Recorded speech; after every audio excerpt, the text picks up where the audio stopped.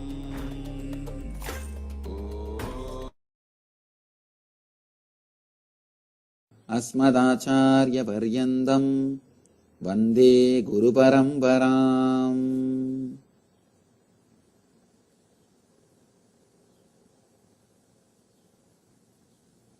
I welcome you all with my love and respects.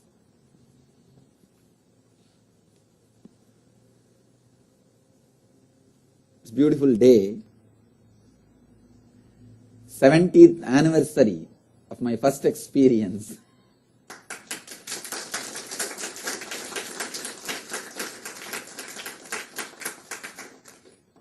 Maybe I'll take few minutes to express exactly what happened.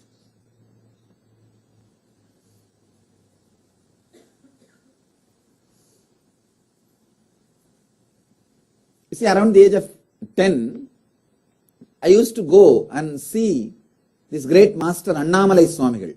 He's a great enlightened being, one of the direct disciple of Bhagavan Raman Maharshi.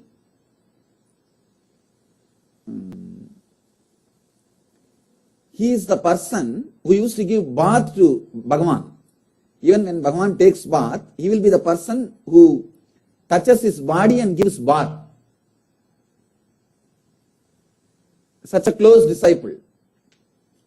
One day, when he was giving bath, he writes in his memoirs, I thought I am touching the body, just a normal body. He thought, you see, when you are too intimate with God, you can forget. You may, sometimes there is a difficulty, you may take it for granted. I am touching, after all, a normal body. What it is? Everybody is worshipping this body. Everybody is feeling he is God, he is God, he is Bhagavan. I am touching only normal body. He says, suddenly something happened. I don't know what happened. And Bhagavan touched me. Whether he read my mind or not, I don't know what happened. And I went into Samadhi. And that's all. After that, completely stopped working. Not only stopped working, stopped living normal way of life. He just started relaxing, settled down just near the ashram in one place. He sat. Just that one experience changed the whole life. He became enlightened. One of the great disciples, or enlightened disciples of Ramana Maharshi, I used to go and see him around the age of 10. He's a very nice, elderly person. He was sitting and talking to the group of seekers. He was telling that we are not body and we are beyond suffering and pain and all those things. Naturally, I was not able to understand. How can he say that we are beyond suffering? If my mother beats me, I have pain. If my teacher shouts at me, I have a suffering. How can he say that we are beyond pain and suffering? Anyhow, I just did not leave that. Went home and took a knife and just cut my thigh to see whether I really have pain or not. See, when Krishna said, Atma will not be cut by sword and can't be burnt by fire and can't be destroyed by anything. Arjuna tested that philosophy on others by killing others. But I tested it unfortunately on me. Of course, there was pain and I was taken to hospital. Doctor did all the first aid and everything. After a few days, again I went back to him, asked him, what is this? What have you taught? See, you said that we will not have pain and suffering. I went and cut myself and now I have pain. I have suffering. It was very deep cut. 13 stitches in those days. And 13 stitches is too much for a 10-year-old boy. And he was smiling at me and he said, my son, just try to find the source from where you are feeling the pain, point in which you are feeling the pain. Try to find the source. Do this meditation. Even after he taught the meditation, I was not completely convinced. I told him, it's okay, you have given me blessing or initiation or meditation. You could have done this before I cut my thigh. You could have done this earlier. Why did you make me cut my thigh and then talk all these things? He said that don't bother my son. Don't bother about this pain. Your courage to experiment with the truth will liberate you. That is enough. We'll take care. Don't bother. So it was a big inspiration. I said, all right, let me at least now do the meditation. Anyhow, cutting is over. Let me at least do the meditation. I used to play with the technique. I'll just sit and see from where the pain is coming or where that I'm feeling that I. Whenever I find time, I'll just sit and play with this technique. Not even seriously, just very casually. Trying to find the source of the self. Not even as a meditation, just as a casually. Don't know what will be the end of the meditation and all those things. What will be the result of what I am doing also. Just because he said, let us do, that's all.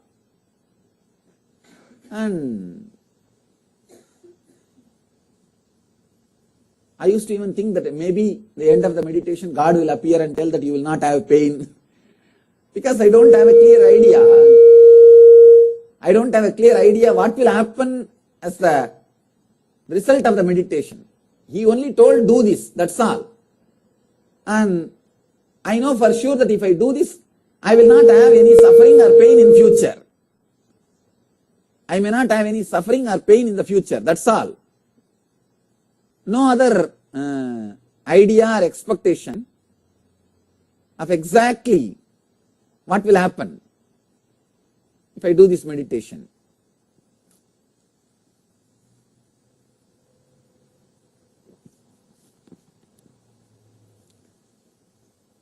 No idea exactly what will happen if I do this meditation.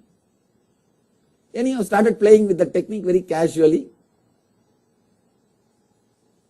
And one day, of course, the same day, second Tamil month, Purnima, Vaikasi is the month, Purnima, full moon day, evening, same time, around 4:30 to 6:30, maybe you can say this. This is the Sandhya time when the sun sets and moon rises. In India, Sandhya means the this is the time, 4:30 to 6:30. That is the Sandhya. Sandhya time. Of course, I was not aware that today, the day was Purnima and all those things. I was just sitting on a rock in the Arunachala hill, trying very casually sitting and trying to find the source from where that I is raising, that feeling of I is happening. That day I was sitting for quite a long time. Don't know why I was sitting on all those things. Just was sitting and trying to find the source in a deep way.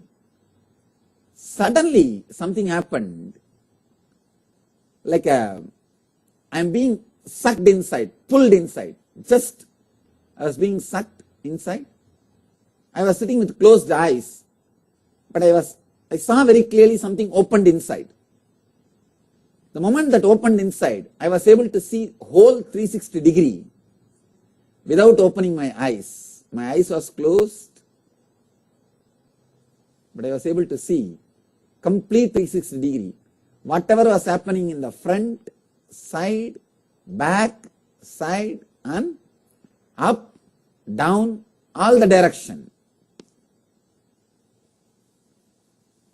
Not only I was able to see, I was able to feel clearly how much you all are alive inside your skin.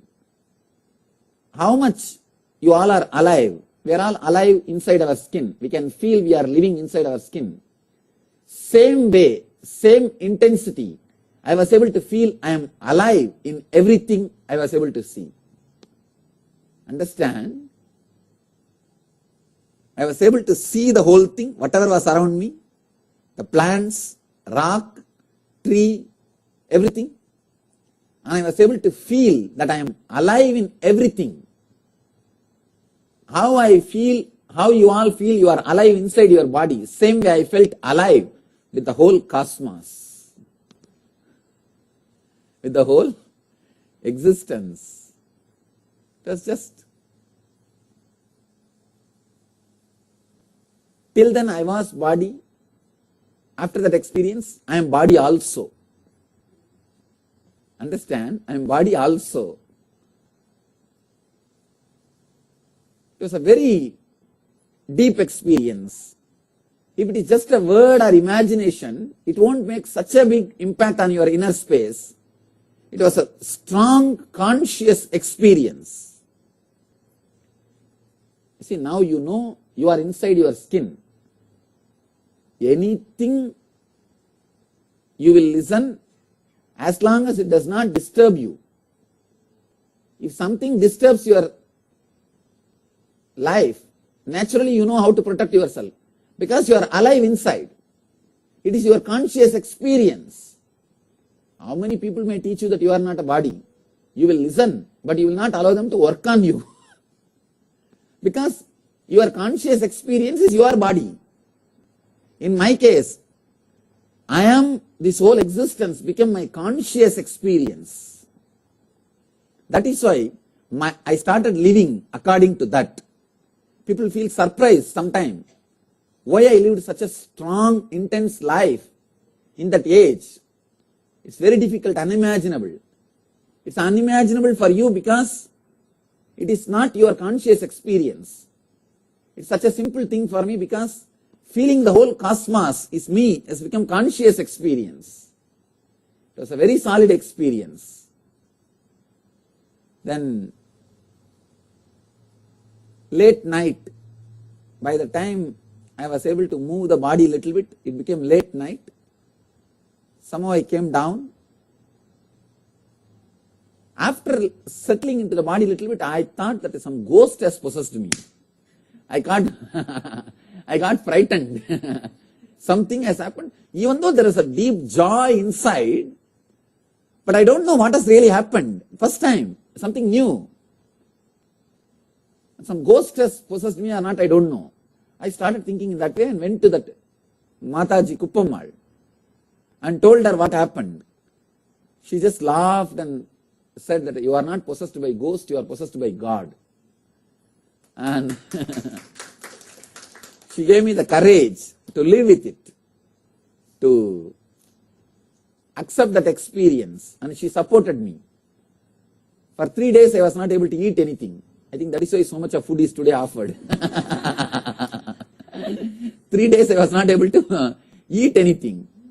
It was such an intense ecstasy because if I see the food, that is also alive and this is also alive. I am sitting inside the food. What is there to put something into something? And it is there. Everything is alive. So how will you put something into something? You won't put your finger into your mouth and chew.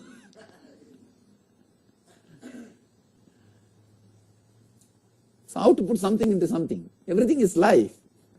It was such a solid experience. It took 3 days. She used to put somehow she will put little food in the mouth and try to force me to eat, but it will come out, and this way it happened, and she took care. After 3 days, body became a little settled. Then, even though she told me that I am possessed by God and supported me and helped me, she encouraged and gave me courage. Even though she supported that fear, I never went near the track again for next 6 months. I'll never go near that area. And after a few days, I caught hold of my close friend, still he is there, and took him to the temple. The temple, I told him, I want to tell you some important thing.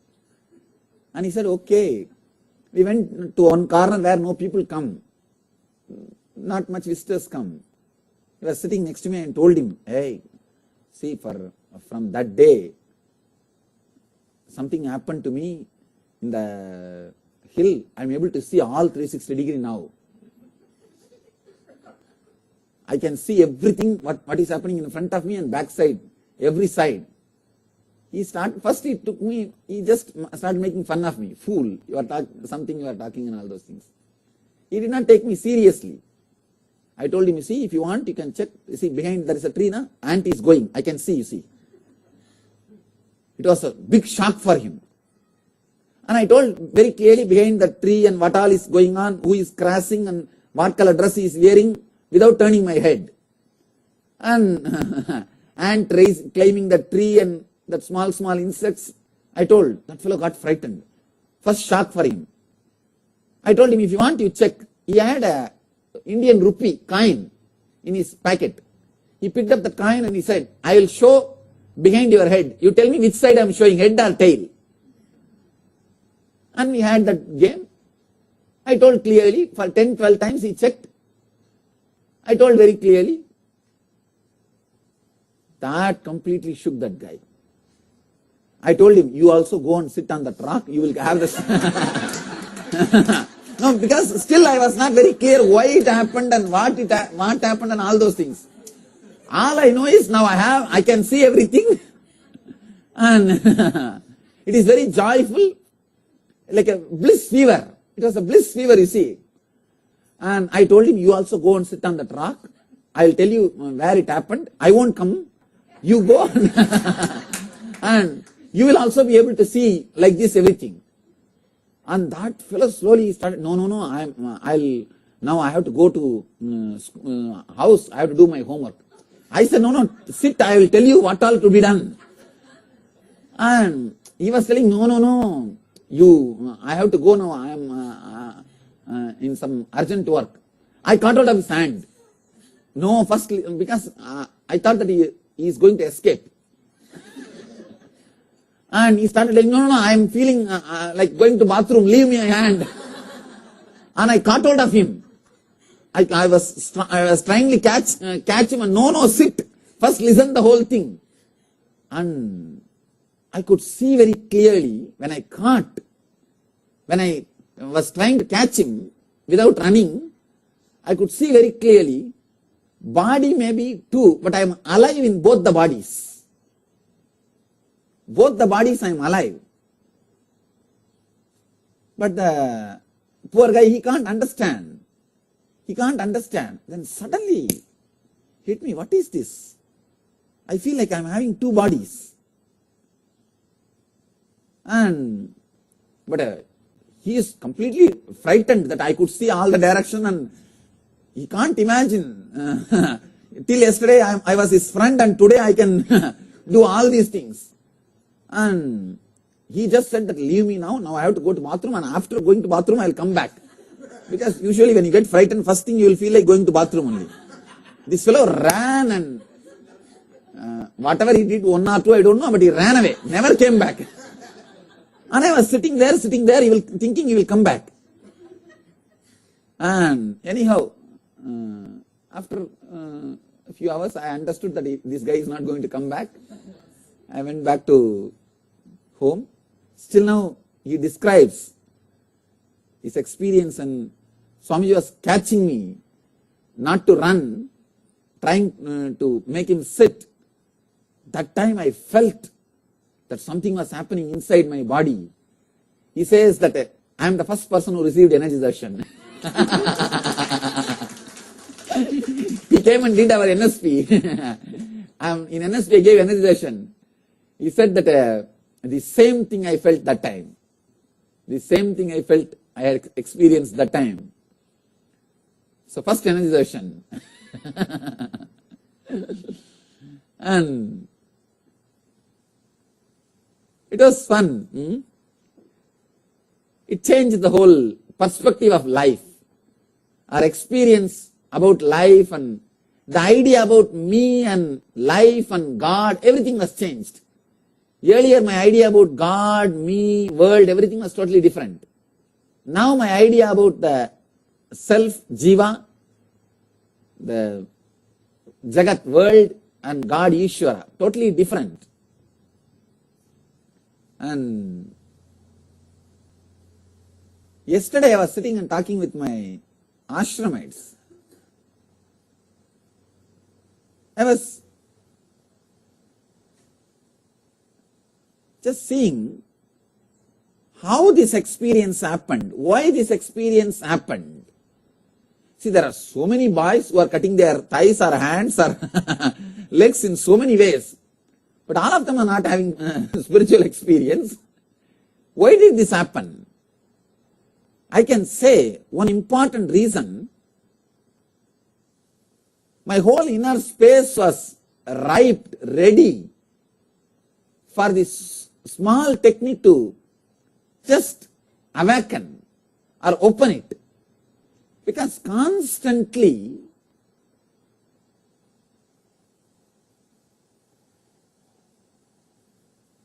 I used to be in that high frequency of feeling connected with the masters without even my awareness. See,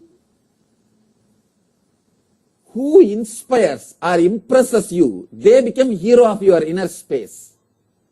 In the young age especially. These great masters, they have impressed me so much.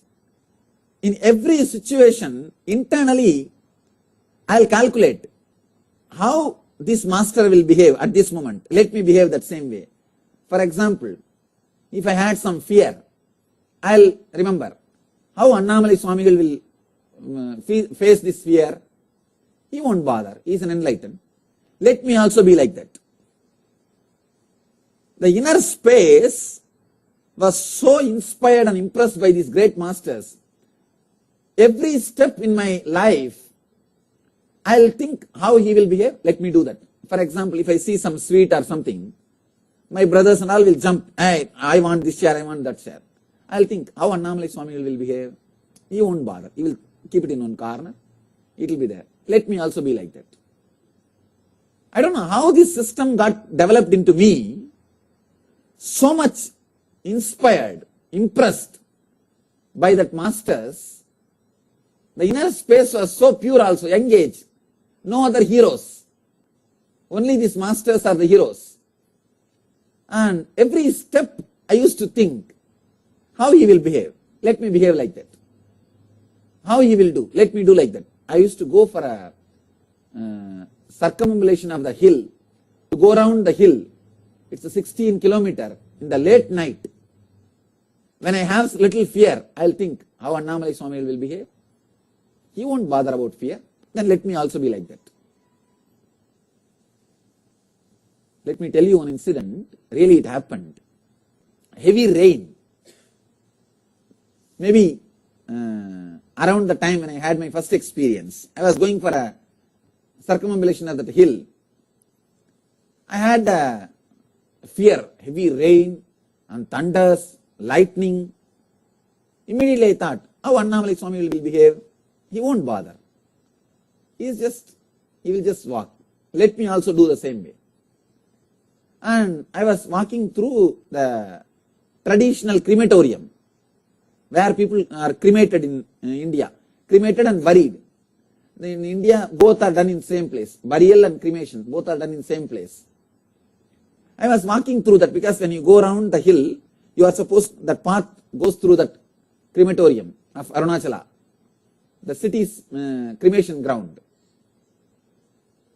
Suddenly I saw one dog biting something and eating. When I went near, the dog was trying to bark to drive me out. First thing, when the fear came, I saw that. I thought, how Annamalai Swami will behave? He won't bother. Just let me go. I started moving. Anyway, when I started moving, the dog got frightened and ran away. When I went near only, I saw it was a dead body which was not completely buried, came out in the rain, and it is lying on the road. And just imagine, 12-13-year-old boy, midnight, dead body, without head, because head is in the mouth of the dog. And the moment the fear started, it did not even reach my being completely. The shock, fear stroke did not even happen completely. The moment even the first thought started coming, the awareness was so intense. I thought, how Annamalai Swami will behave now? He will just walk around and go. Just walk around and go. I went, that's all. That's all. Just I took bypass, detour, walked, did not even bother to turn back and see. Just walked. The fear stroke did not reach my whole body. The fear stroke, which was like a pebble which started, or which was about to start, did not even open up and reach my body. The heat or that shivering or that shaking was not there in the body. Just it's died. It's not there. Intensely, the whole conscious inner space was ready. That is the reason just a small punch or a small inspiration was able to put me into that experience. That's what I call living enlightenment. When you live enlightened master's body language, you live enlightenment. Whenever any thought comes into my body or into the space, first thing I'll think, how he will behave. Naturally, this will not be there. Then forget about it. Forget about it. Anything, whether it is related to clothes or food or anything, if I feel little lazy to meditate or to walk, I'll think how Annamalai Swami will think now. How he will handle this situation. Naturally, he will not bother about this laziness. He will get up and sit and meditate. Do that. That's all. So he became the scale. These masters became the scale or the inner space, just constantly from morning till night, constantly they became the life center.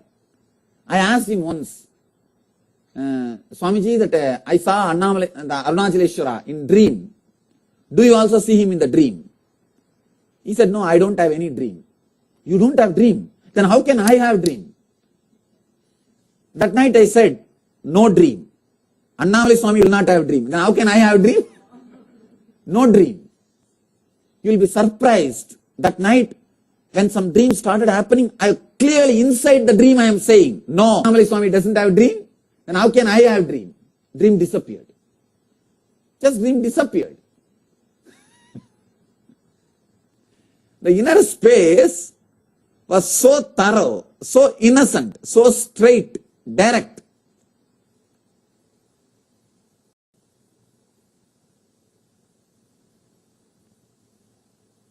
It just happened. It just happened. Even if I feel cold or anything, I'll remember how he will behave. It doesn't bother. He won't bother. Then don't bother. Over. There was no further questions, arguments inside. The biggest problem for a seeker is, I know it is right, but I am struggling. You are dead. You are dead. Over. Over. You will neither achieve this nor achieve that. Earlier you die, better for you and the planet Earth. Over. If somebody says, then nothing can be done by you. Nothing will be done. Then what will you do? Because you will be talking this, you will be stuck with this one idea for janmas. This is what we call karana sarira, giving reason. Understand? I know what Swamiji is talking is right, but I am not able to. Means what? Caught in karana sarira. You will never be able to get out of this layer unless you just take a strong step and put your foot down.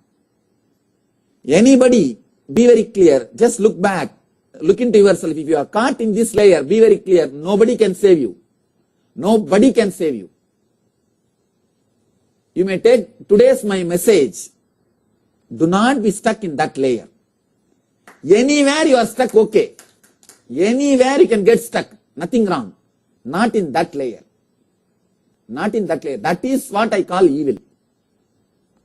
See, Ravana knows very clearly, Sita is his own daughter. Ravana knows, but he says, I am not able to control. Then what happens? Over. See, Ravana is nothing but a schizophrenia. That is why 10 faces. It's a schizophrenia. One face, one line, one part of him is so devoted to Shiva. And one part of him is filled with lust to Sita. One part of him, arrogance and violence. Is a schizophrenia, that's all. If you are stuck in this concept, I know what Swamiji is talking is right, but I can't do. You are Ravana. Done. Nothing can be done. Even if you worship Shiva, Shiva can't save you. Ravana is a great Shiva Bhakta. You understand? Shiva was not able to save him. Worshipping Shiva did not save him.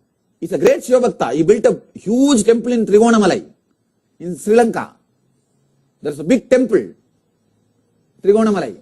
He brought the Shiva, worshipped. Integrated devotion is the devotion. Schizophrenic devotion is not devotion. Understand? It is Ravana Bhakti. If you say, I know it is right, but I am not able to get to that, get that, I am not able to get there, over. The reason for my first experience is, I never had that thought in my inner space. If Annamalai Swami will does, I will do, over. Nothing else. That's all. Any thought comes up inside, how will Annamalai Swami respond for this thought? How he will respond? How he will respond? He will not have this. Then forget about it. Then that is not mine. Over. Take this as a message. This is the message for you, you all. Understand, in any situation, just remember how Swamiji will behave. How Swamiji will react. How Swamiji will face this situation. Simply you will see, new door opens. This is what I call living enlightenment. Understand? You don't need anything else. This one is enough. Even while you are sitting, if thoughts are coming, if Swamiji is just sitting, what will be going on inside him? Naturally silence. Then why are you thinking? Silent. Over. Nothing else. That's all.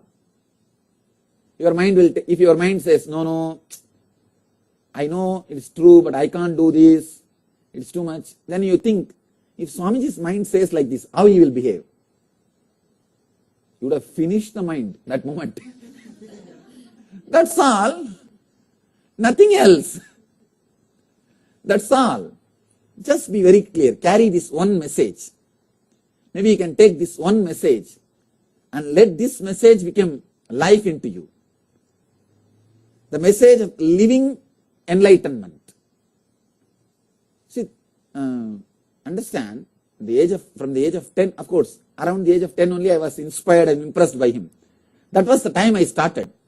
But I didn't even know it's a meditation technique or it's a technique or all those things. Just it started.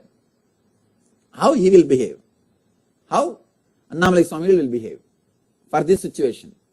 Because many times in the house, my brothers or family will, if they start fighting for something, some share, this, that. And I'll think, how Annamalai Swami will behave? He won't even bother. Forget about it. Let them have. That's all. Because actually this is what I call relationship with Master. Relationship with Master is not just doing some puja or putting some flowers or worshipping him once in a while. No. Being thoroughly impressed by him. Anything comes up, fear or insecurity or greed or anger, anything comes up, just see how he will behave. Simply it will disappear. It will just disappear. A simple understanding. Living enlightenment. Simple understanding enough, it will disappear. Nothing else is needed. Carry this one message. Carry this one message. See, the ordinary relationship, your relationship with Master, many times I used to tell people, relationship, strong feeling connected with Master is enough, you don't need any other technique. That means this is what? This is what? Not just your ordinary relationship. Your ordinary relationship, you neither try to understand me nor try to imbibe. Just it is there. Just it is there. And that is not, I can't even call that as a relationship. It's a regular, ordinary thing. Feeling connected with Master means just living him. Living Master. When you live the Master, only then you feel connected to him. Only then you are expanding. Only then something is happening in you. Otherwise, you are Ravana. See, Ravana's 10 head means what? Schizophrenia. That's why different phases. Different phases of him only is called schizophrenia. And sometimes he behave nicely, sometimes he behave rudely, sometimes with lust, sometimes with worshipping mood. That's why they put him all the phases. They described him like a cartoon, so many phases. Integrate. No Karana. No more being Ravana. And just let the whole body and mind imbibe the energy and spirit, inspiration of Master. That's all is the message. Why this does not happen in us, because of so many other relationships. Your inner space is occupied by so many other persons and so many other people have inspired you or impressed you or gave the idea that they are heroes. I always tell people, the relationship between disciple and disciple will lead to hell. Any relationship between disciple and disciple will lead to hell. Because blind leading to the blind, what will happen? Both will fall into the big ditch. Both will fall into the big ditch. Disciple-disciple relationship is the worst thing which can happen to a disciple. Disciple-disciple relationship is allowed only when some disciple enriches your faith and trust towards the Master. That's all. Sometimes disciple A may inspire disciple B and enrich his devotion towards Master. Only at those few moments this relationship is allowed. Because at those few moments disciple A is not working. Through him Master's energy is working. So he is no more a disciple at those few moments. Otherwise, in other moments, he is himself. I always tell people, even the people whom I put in the front, on the stage, do not think your relationship with them is going to be good. No. No. They are put on that stage with one idea. For those few moments, they can inspire you and create trust on the master. Afterwards, forget about them. Relationship is only with master-disciple. When two unenlightened persons starts relating, blind leading to the blind, direct hell.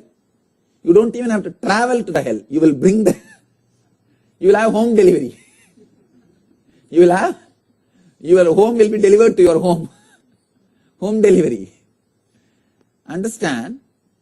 Only those few moments when they inspire and increase your devotion or faith towards the master, the relationship can be allowed, because those few moments, they are no more disciples. Master's energy is working through them. After those few moments, just forget about them.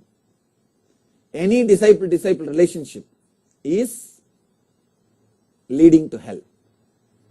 Carry these two words as a message. If just these two words, next Buddha Purnima, you will be celebrating your first experience. Understand? That should be the goal. Carry just these two as message. Anything comes in your mind, how Swamiji will behave. Do the same. And one more thing. Be very clear. When you behave as I am behaving, you will have whatever I am having. That's a promise from existence. Because I am not having anything for which I am not qualified. You understand? A corporate company may have something for which they are not qualified. That is why it is taken away. I am not having anything for which I am not qualified. That is why I don't have fear that something will be taken away from me. I am a solid rock. Anything which is around me, I am qualified. Same way, when you just carry this one message, live like a master. For whatever you are qualified, it will always gather around you. And it will always stay with you. It will always be with you. Understand? Person who is courageous enough to say, how master will live? This is the way. Let me live. If your mind may create some other question, who knows, this is the way he will behave. I think he behaves in a different way. No. He may behave, but what can I do? I am not in that state now. I have not reached that stage now. He is enlightened. Then ask your mind, how Swamiji will behave for this thought? He will just not bother. He won't bother. I was not enlightened when I started living like Annamalai Swami here. So naturally, he will not bother. Let me also not bother. Over. That's all you need to carry. When you carry this one truth in you, you are carrying me. You are carrying me. Carry the master. You will give birth to yourself. If you carry your husband or wife, you will give birth to one more person. Carry the master. You will give birth to yourself. You will give birth to yourself. Just these two is take the message for you to take home. Disciple-disciple relationship is hell. Understand? I am not saying it will lead to hell. That itself is hell. And that is the reason your inner space is caught by too many unnecessary things. Second thing, important thing, for anything happens in you, how the master will behave, how master will respond, how master will be. Just be. Don't bother about any difficulty. Any difficulty comes up, just see how he will behave at this time. At the most, what difficulty can come? Death. Just remember how Swami will die. He will die, leave the body beautifully. Let me also do the same thing. That's all. What else is there? Nothing else. Anything can come. Just remember that one thing.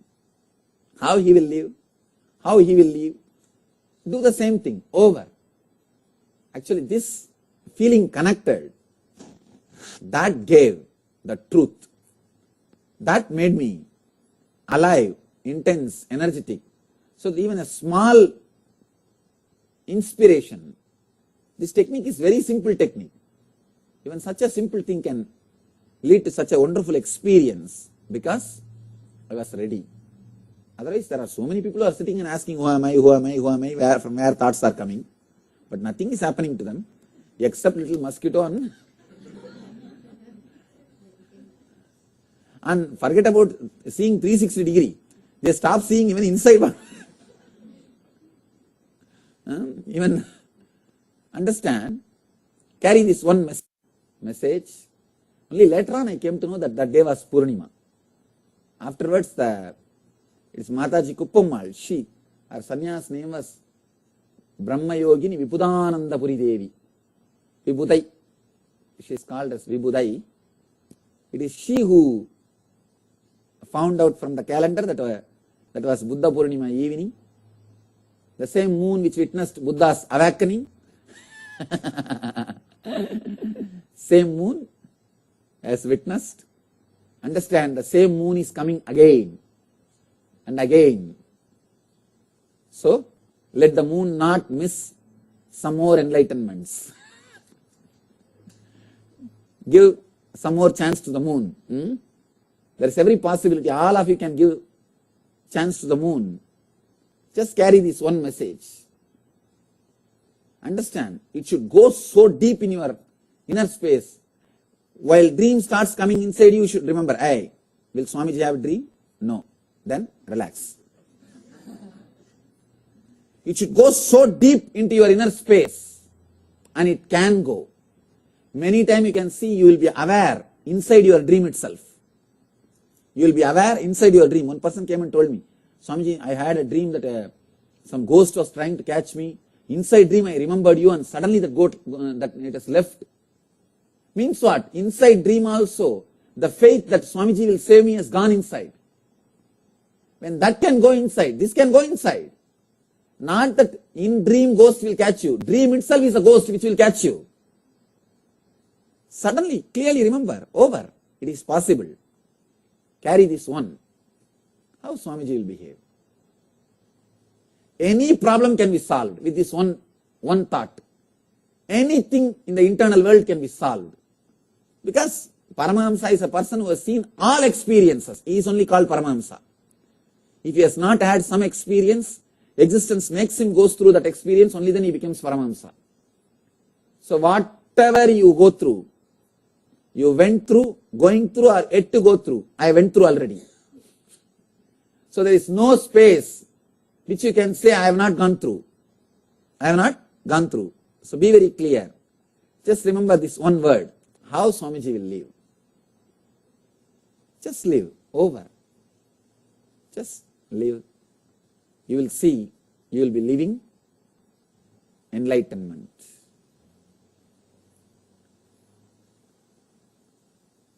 So carry this one message and live it. And remove all other relationship from the head. You must be having many examples, how he will behave, how he will behave. From them on, you learn from your boss, how your boss will behave. You do the same way. You learn from your parents in the young age. You learn from your mother, father, so many things. Now decide, learn from the master.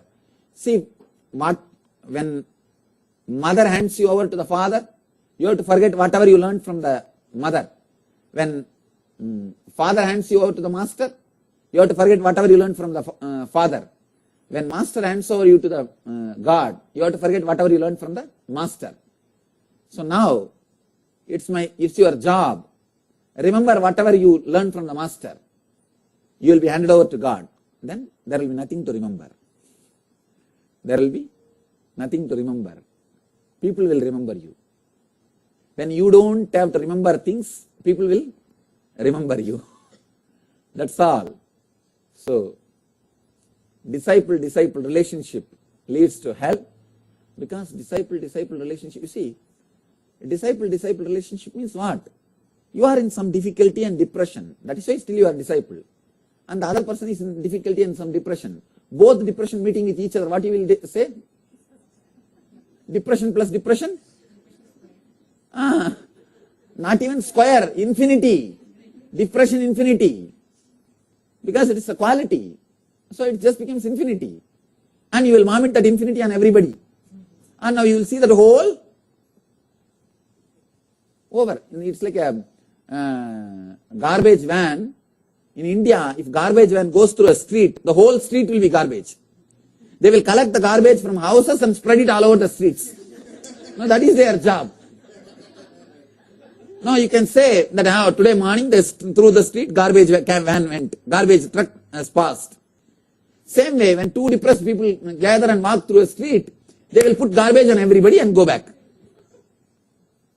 Do not be an Indian garbage truck. Depression, and not only, see, when two depression gathers, it's not just depression square, depression infinity, because they will put vomit depression on everybody. They will vomit depression on everybody. Disciple-disciple relationship is hell. Forget that.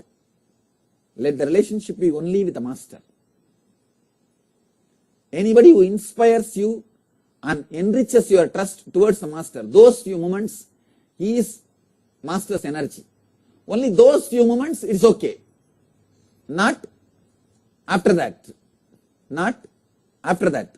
Even the same person, no relationship after that moment. No relationship after that moment. Only those few moments, over. Understand and carry these two messages. Live enlightenment. Just carry this one thing. Anything, how master will live. Live like that. So, by next year, you will be celebrating your anniversary of first experience. My blessings, let you all live enlightenment and achieve and radiate the eternal bliss, Nithyananda. Thank you.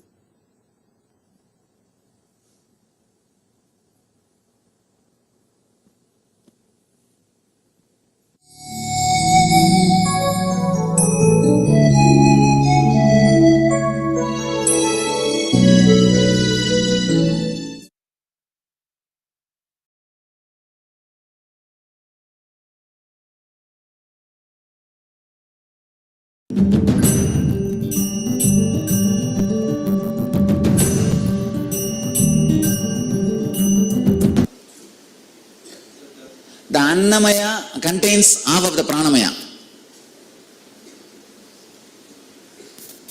See, the Annamaya Kosha is a physical layer, the seventh chakra. The Pranamaya Kosha. And the mental body and subtle body is Manomaya Kosha. Causal body and cosmic body is Vijnanamaya Kosha. Nirvanic Sarira is Anandamaya Kosha. There is no watertight compartment. Instead of dividing by 100 by 7, 100 by 5. This whole thing is 100%. You understand? If you put by 7, 14% is each sarira. If you put 5, 20% is each kosha.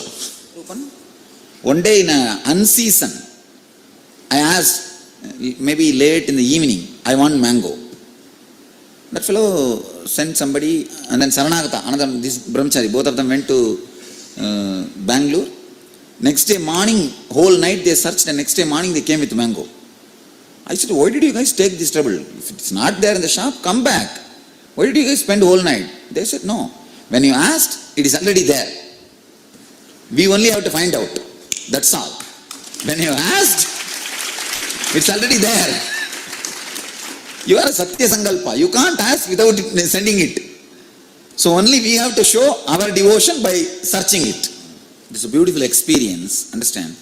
That lightness of the being which you carry is living enlightenment.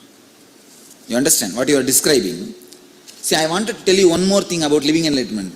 Just carry a light being. Don't be too heavy. Just carry a light being Be flexible for everything. Just be light. That is living enlightenment. That itself will sort out, I can say 90% of the things which is taking you away from the enlightenment. Just carry a light being. Always be light. Learn how to make fun of everything, including yourself. I can make fun of this whole show I am doing. Actually. This whole thing I can make fun. See, it's not that it's not sacred for me. What I am doing is so sacred for me. It is so sacred. It is my life. But I can make fun of the whole thing. I can make fun of everything. See, Arunachala is the most sacred thing for me. I can make even fun of it. I can make fun of that. I have no problem. So carry that light being. Say, this banyan tree is so sacred for me. And this Anandeshwara. Every day I go and fall at the feet. I bow down. But I can make fun of it. I have no problem. Carrying that light being is living enlightenment. Carry a light being. Not disrespecting. Understand? If I say, when I say I can make fun, I don't mean to say I can disrespect it. No. Such a light being I carry. There is no heaviness. There is no heaviness. You always associate sanctity and sacredness with heaviness. No.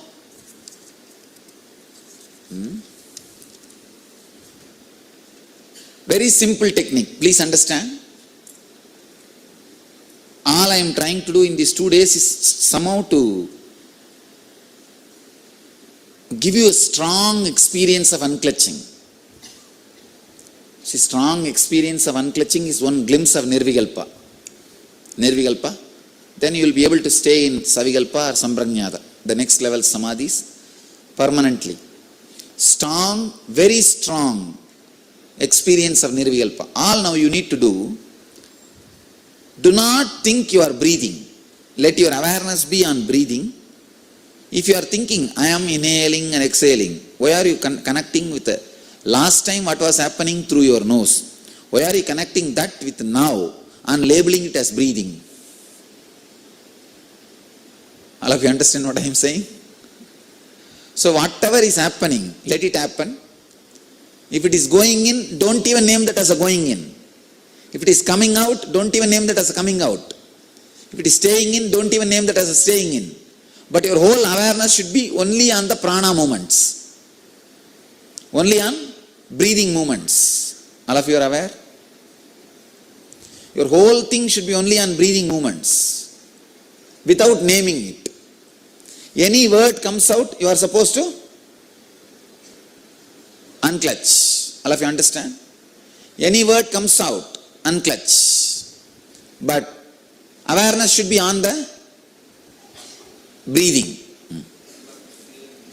Even if you have just feeling, even the feeling, there will be a mild word feeling.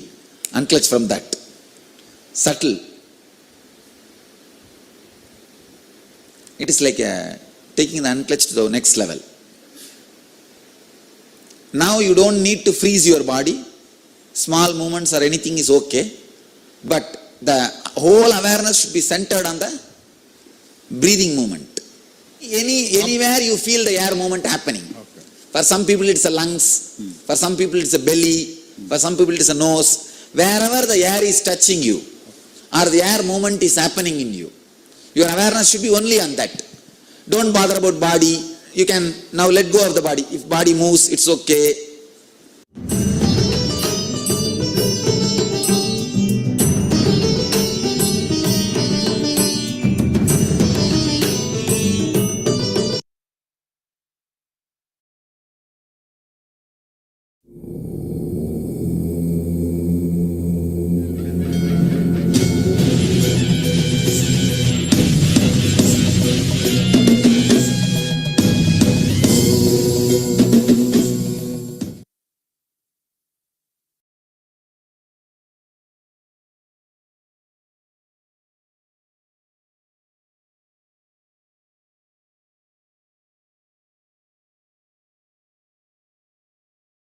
सदाशिवसमारम्भाम् शङ्कराचार्यमध्यमाम् अस्मदाचार्यपर्यन्ताम् Vande Guru Paramparam.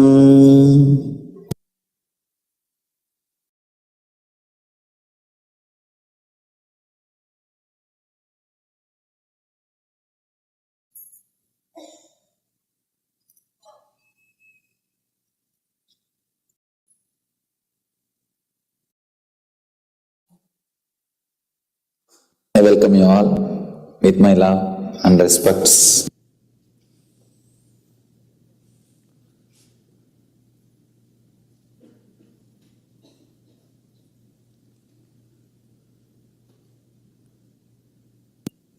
As you all may be aware, this whole tour we are dedicating it to Patanjali. Every day I am speaking on one Patanjali's Yoga Sutra. Patanjali is a great spiritual scientist from a place called Chidambaram in Tamil Nadu. He is father of all the yoga systems. Whatever name you may have, you may hear, whatever brand you may hear. Of course, in this West, we have so many brands. Hot yoga, cold yoga, power yoga, super deluxe Kundalini yoga.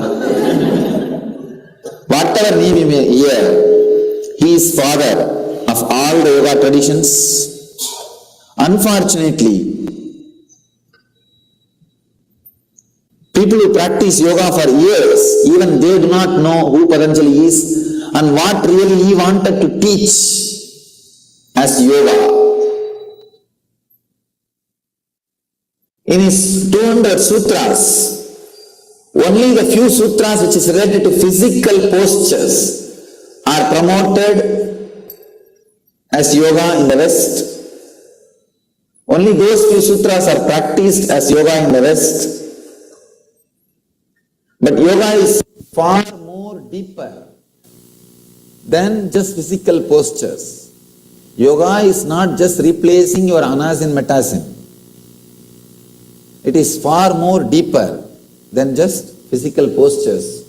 Beautifully, Patanjali describes yogaha chitta vritti nirodhaha. Yoga is cessation of the mind.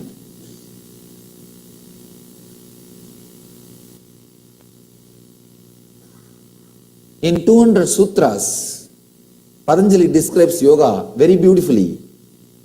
I can say each sutra is independently intelligent to lead human beings to enlightenment. Each sutra can create an individual religion. This Yoga Sutra is a book of religions. It is book of religions. From this book, hundreds of religions can be created.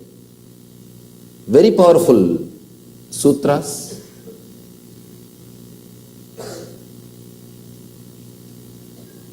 Just today, I was sitting with one of my disciples and chatting.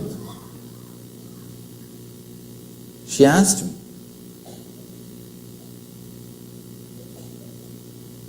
Swamiji, what is the necessity of directly sitting and talking to the master? That was what's the necessity? Actually, in public discourses, only the generalized truth can be shared. Generalized truths only can be shared. Like universal truths, life solutions. It's more or less like a science of making car. But how many can go back to the home and make a car in the house? So, just by listening to the science of making cars, you won't be able to make your own car and live. So usually you listen things in the public discourses. Very few people live the truths in the life.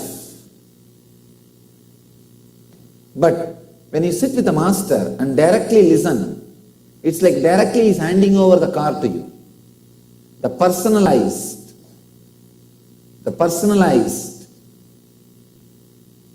truths are delivered to you. These Yoga Sutras are the personalized truths delivered to just few disciples. Please understand. It's such a powerful truth. This is not a public discourse. Yoga Sutra is not a public discourse. Patanjali gave it to few disciples who were with him. So it is in its purest form, the essence, distilled science.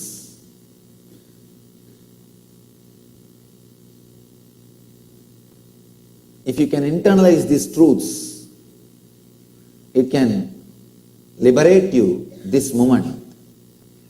Patanjali is a scientist. He doesn't say, do this, do this, do this for 20 years, then it may happen. No. He says, do this, now this will happen, over. That is why Patanjali is popular in the West, because West is based on instant technologies. Everything instant. That is why Patanjali has so much of appeal in the West.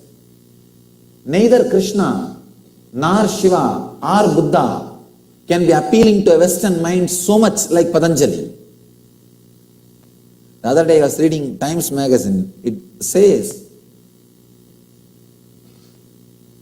25%, 1 among the 4 Americans, learn some form of yoga at least once in their life. And more than 10% is not a joke, practice some form of yoga or teachings of yoga in their life. I was surprised. Then see the strength of Patanjali. And one important thing, he doesn't have marketing organization. He doesn't have an organization which is promoting the brand, getting the franchisee money and keeping the brand alive by constant promoting. No. Just by the strength of the truth, he is practiced, preached and lived by millions of people all over the world. Every single sutra is a complete solution. Fortunately, it was never book for mass. So there is no interpolations. It is there in its purest form. Today, I will be speaking on 21st Sutra. But I wanted to continue. Today I am supposed to speak 21st Sutra, but I want to continue from 20th Sutra because it's the concepts Patanjali is trying to express are interconnected. Today's subject is intensity is the key. Make it your very DNA. The only difference between you and Patanjali, you and Buddha, you and Krishna, you and Shiva is whatever they do, they are intense. The difference is not in lifestyle. Please understand. The difference is not in lifestyle. Krishna ate just like you all. Krishna was singing just like you all. He was dancing just like you all. Then what is the difference between you and Krishna? People ask, then what is the difference between me and Krishna? Intensity. He was total. He was intense. Whatever he was doing, he is complete. Whatever he is doing. So Patanjali is trying to teach intensity. I can say just this one sutra is enough. Decide from today, whatever you do, you will be intense. It means whatever you do, you will be inside your body. Many times people come and tell me, no Swamiji, I don't have time for meditation. What it means? And as if people who are meditating, they don't have any other work or not. It is just arrogance. In a way, I tell them, say that you don't feel meditation is that important. then I can understand. Don't say you don't have time. What for we say we don't have time for meditation? Because making money. Because in this country, time is money. I have seen people, many times, people jump, people escape, they don't meditate, they don't do what they enjoy, they don't do some voluntary service, they don't do some spiritual work, they don't do anything and make money and accumulate. They compromise with their values, with their relationship, with their health, with their meditation, with whatever they believe. They compromised everything, made money. Now suddenly recession, that also disappeared. Where everything went, nobody knows. Tuck, the numbers gone, disappeared.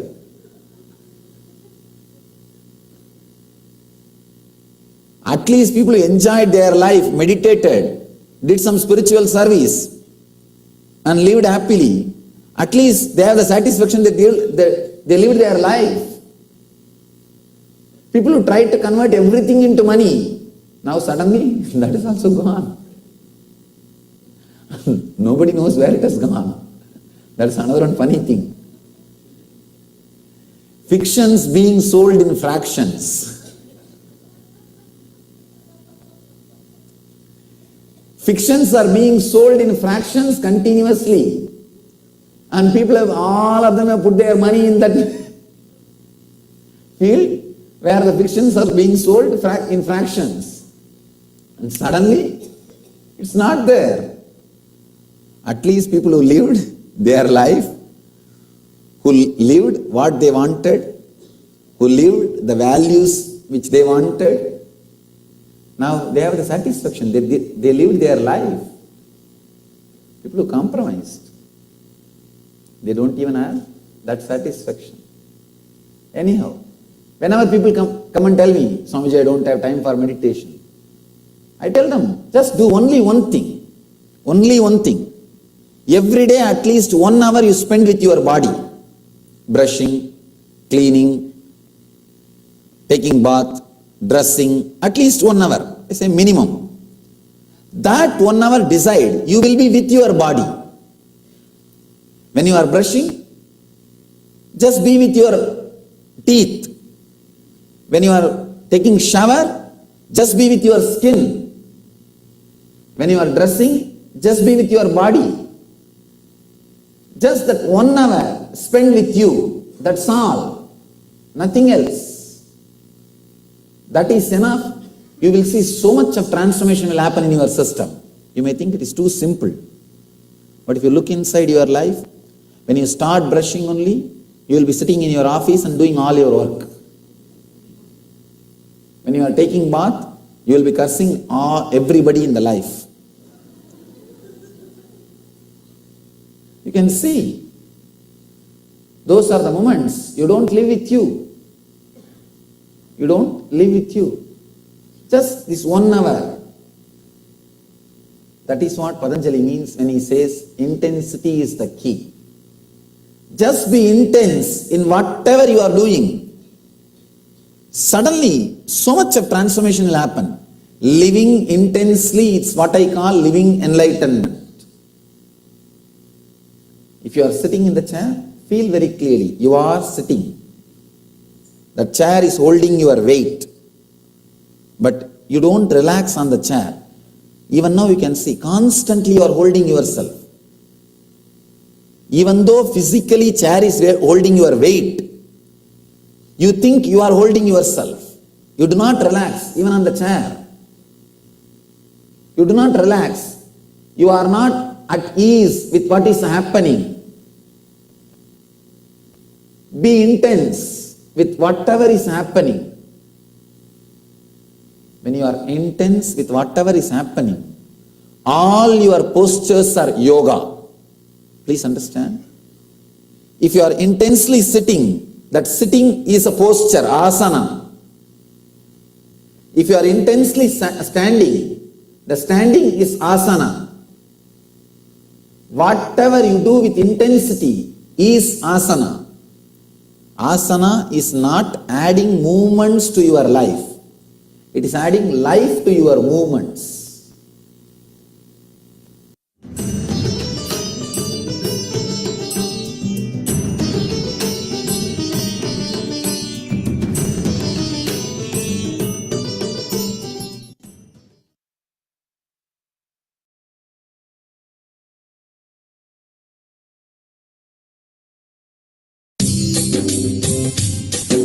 स्वभावचिन्मयानन्दं कृपापूर्णं जगत्पतिं हरिषड्वर्गजेतारं नित्यानन्दगुरुं भजे।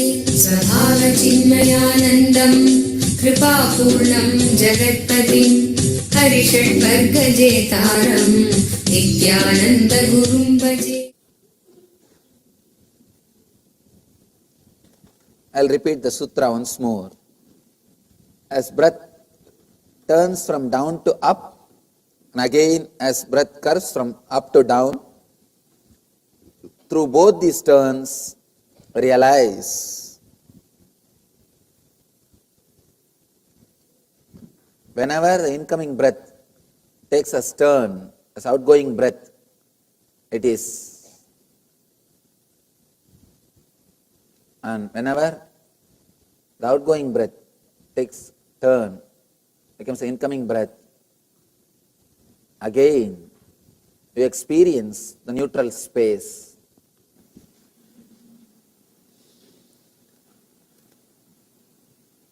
Your breath moves in only a circular way. It is not parallel line as you think. Because it goes in a straight way, you think it's a parallel line. It's not parallel. It takes a turn. Parallel lines never meet. Your breathing and mind, both are very closely associated. As I was telling you yesterday, the prana and mana, prana sarira and mana sarira are very closely connected to each other. If the prana becomes slow, the number of thoughts per second also reduces. Along with the length, breadth, depth of the prana, thoughts per second also reduces. Please understand. The length, breadth, depth of the prana or the breathing is directly related to the number of thoughts which you are having. If for example here, if the prana is slowly coming down, slowly going into the inner space to take turn. This is the space in which it takes turn. It's an ingoing, incoming, outgoing.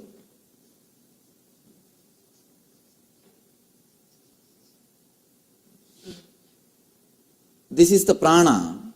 Along with that, mind also slowly slows down. Very slowly slows down. But the difficulty, you are afraid of losing your mind. You are afraid of losing your mind. That is why you never keep your awareness in this zone. This is like a neutral zone. If you know driving, you can understand. Whenever you shift gear from first gear to second gear or second gear to third gear or any change, you have to come to neutral zone. Only after coming to the neutral zone, you can change the gear. Even if it is from first to second, or second to third, or third to first, whatever it is, you have to come to the neutral zone. Same way, the incoming breath taking turn as outgoing breath, this zone is a neutral zone. This is neutral zone.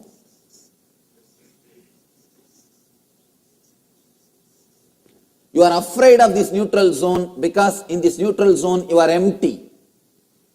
You don't have any identity.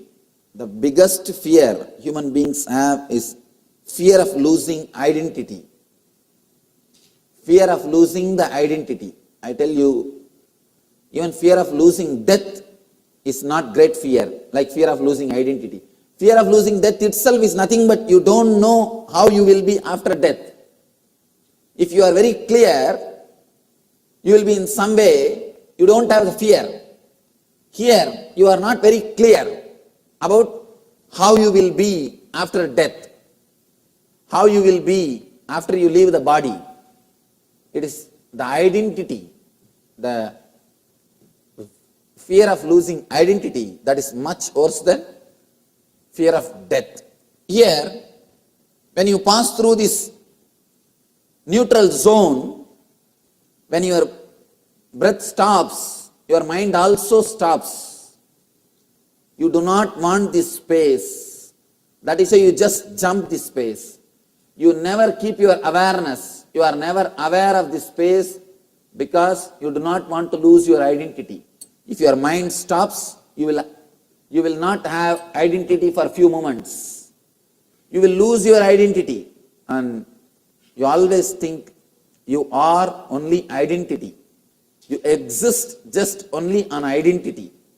When you feel your identity is lost, you feel you are no more. That's the reason whenever you come to this zone, you just take a jump. You are never aware of this zone.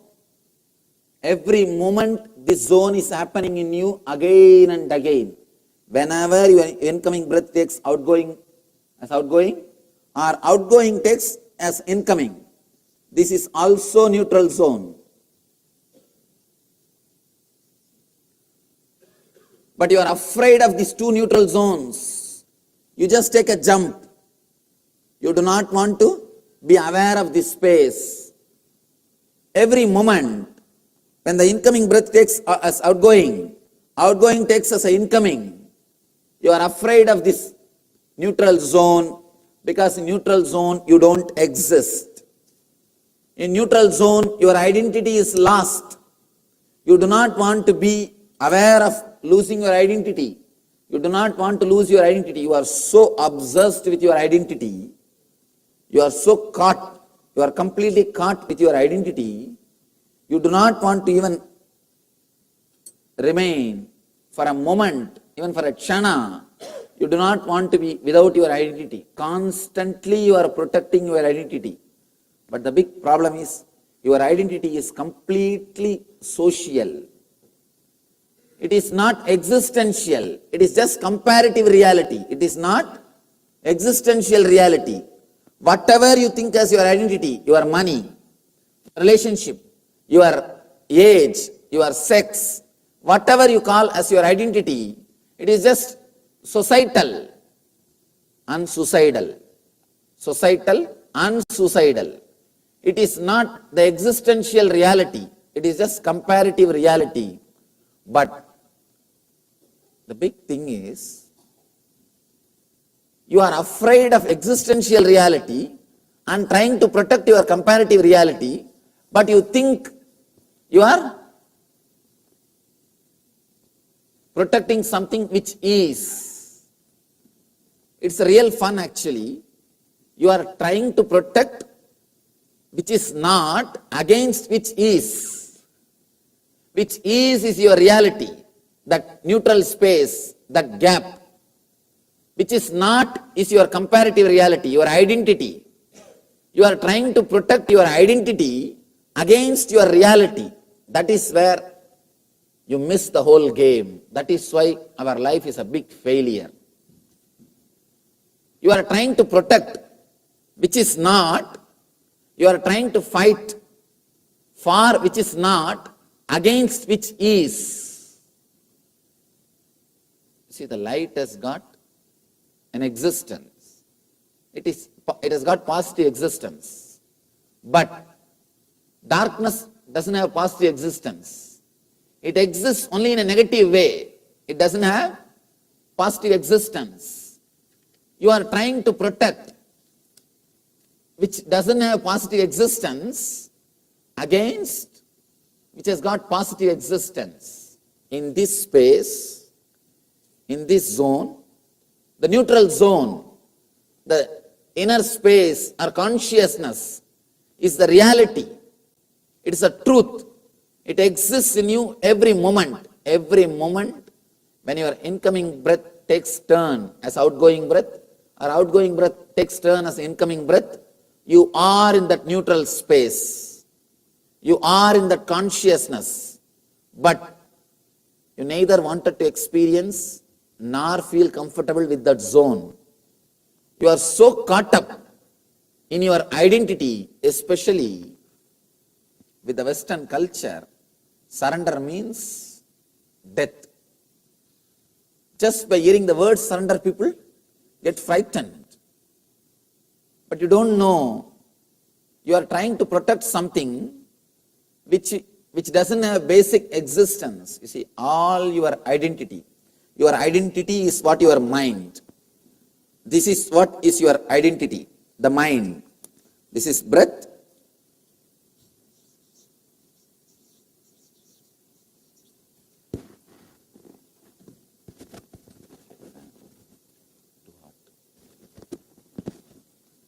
It's a breath and it's mind.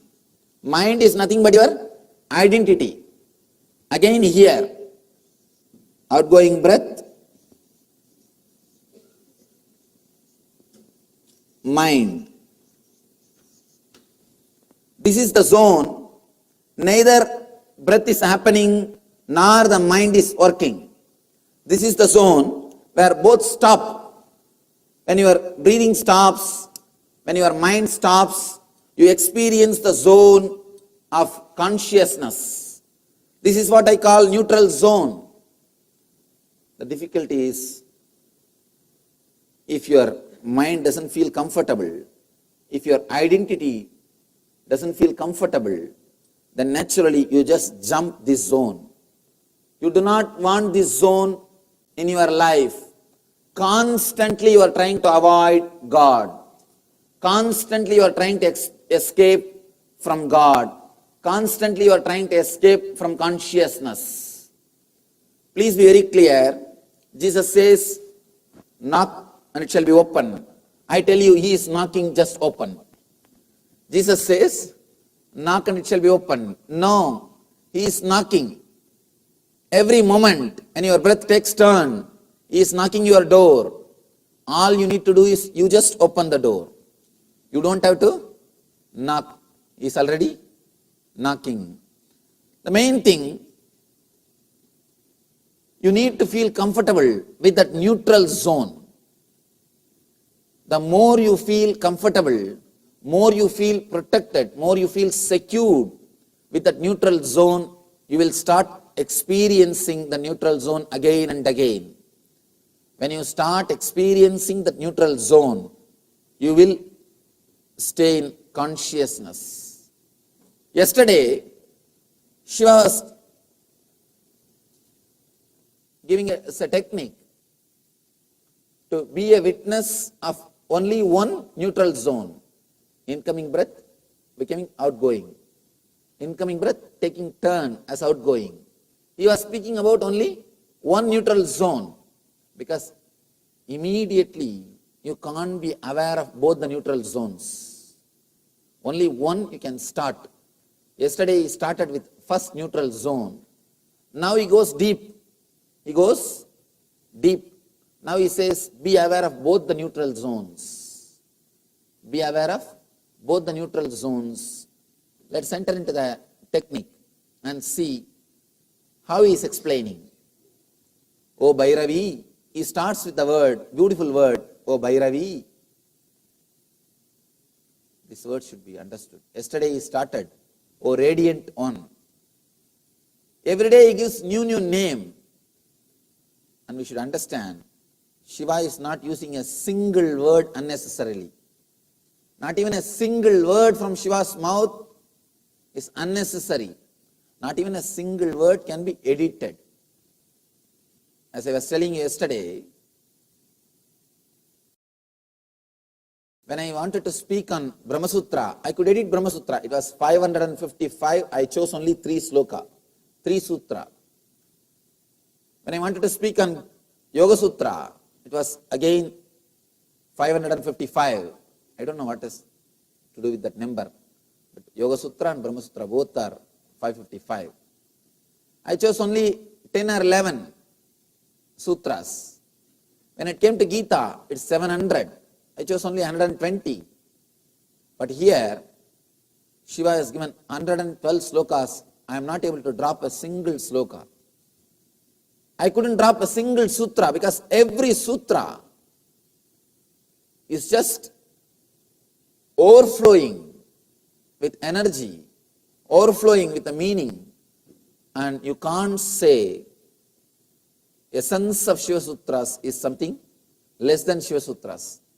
It's a pure essence. It's already distilled the whole essence.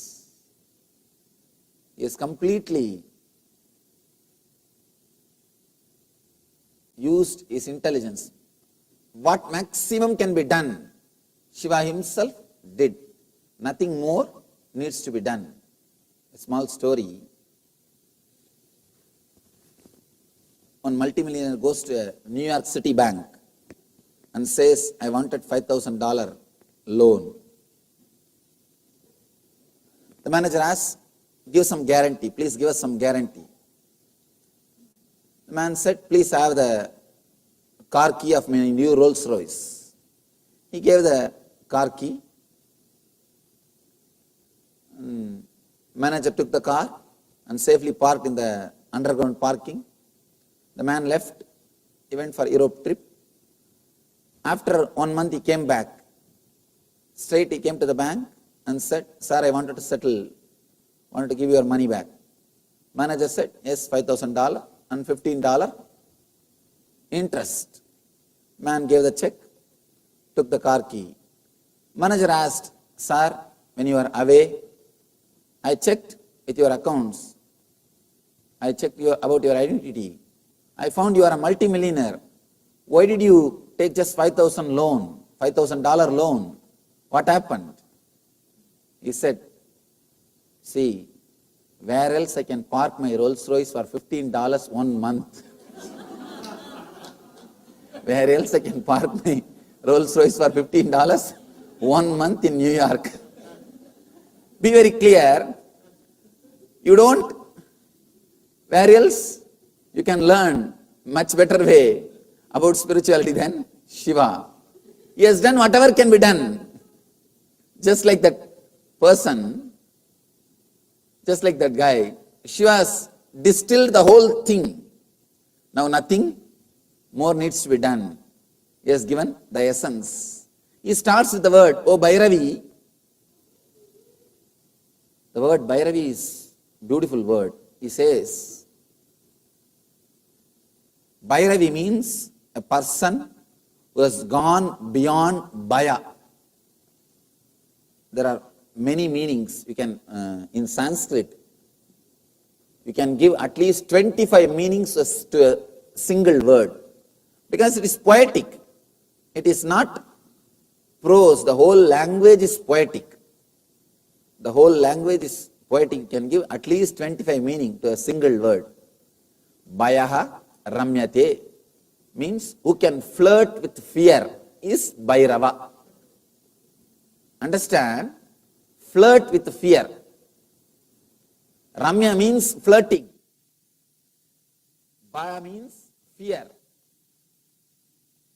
Be very clear. Fearlessness is not Bhairavatva. Fearlessness is suppressing fear. We also sometimes experience fearlessness. When you are really shaken, when you are supposed to cross dark area in the night, you start chanting some Rama Rama, Krishna Krishna. All gods will come only at that time in our mind. All possible names, Rama Rama, Govinda Govinda, Krishna Krishna, whatever name, everything will come, and you will really feel that you don't have fear also, because your inner chattering is engaged in something else. When you engage your inner chattering in something else, you really feel that you are out of fear, or you don't experience fear. That is what we do when we repeat these mantras. Please be very clear. When you repeat the mantras, you only divert your attention. Don't think you get the solution. You are not solving the problem. You just divert your attention. You just turn your attention somewhere else. It's like there is a proverb. If cat will think, you can see cats when they drink milk, they will always close their eyes tight, because they think once they close their eyes, the whole world will become dark. Nobody will see that they are drinking milk. You are also doing the same thing. When you chant some mantra, because you don't pay attention to the fear, you think the fear has disappeared. Let you be very clear, fearlessness does not mean non-existence of fear. It means the fear will be there and you will have tremendous energy or courage to live with it. Who can flirt with the fear, the maximum fear, and the energy or the courage to live with it is what? Is the quality of Bhairava. Bhairava means it is not that he doesn't have fear, he can flirt with fear. He is not affected by fear. One more thing, the very quality of life is fear. People come and ask me, Swamiji, I am always having the fear of unknown, what to do? I tell them, please be very clear, you are alive. There is a possibility of losing something, that is why you are afraid. If you don't have any possibility, you will never be afraid. You will never be afraid. That is why these barbarians, the barbaric societies, they are never afraid. You can see constantly these fellows going out and killing people. War, all wars. You can see people who are barbaric only win in the war. The big problem is people who are sensitive, respectful to the life, they don't feel like fighting. They don't feel like fighting because they don't feel that there is need for protecting anything. But these barbaric people, they go on killing everybody. Let it be very clear, fear is the basic quality of life. You can be fearless if you are in graveyard. If you are already in graveyard, there is no need to be afraid of anything. Nothing to lose. If you have something to lose, you will have fear. Nothing can be done.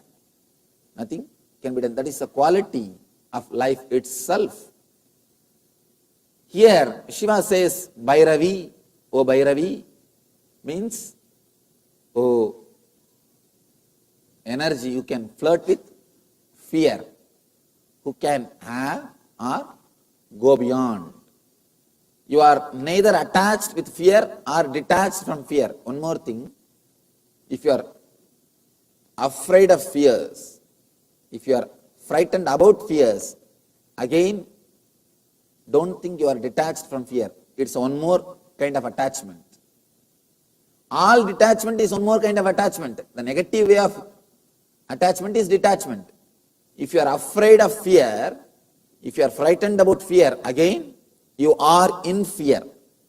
Your consciousness will be moving around the fear. One thing, sometime if you are energetic, if the hormonal pressure in your body is high, you do things without intelligence, without thinking about the result. That is what you call as courage. Let you be very clear, whatever you think as courage is not courage. You do not think about consequences. In hurry, just when you run, you don't know what you are doing and you just do it. And you do not know what you have done or you do not know what you want to do and you just run and finish it off. Small story. 3 friends ran to the railway station. Last moment at 10:21, 10:20 is the train time, 10:21, somehow 2 of them they got into the train. The third one missed. Station master came and petted, tried to console him. Don't worry, at least your friends have made it. Said, no, they came to see me off. They came to see me off. Be very clear, sometime in the hurry, you don't know what you are doing. And that is what you claim as courage. When the hormonal pressure is little more than your intelligence or logic, you do something which you claim as courage. That's all. Otherwise, except a man who has experienced this neutral zone, nobody can talk about courage. The real courage is to let go your identity, which you think as you, to relax from the identity, which you again and again associate as you, whether your money or your relationship, whatever you think as your power, whatever gives you the power. As on now, the source for inspiration or the source for power is only the matter, your bank balance, your house, your relationships, your car, or whatever you think as yours. Your education, the I and mine, you derive inspiration from the I and mine, fear and greed, your wealth and relationships.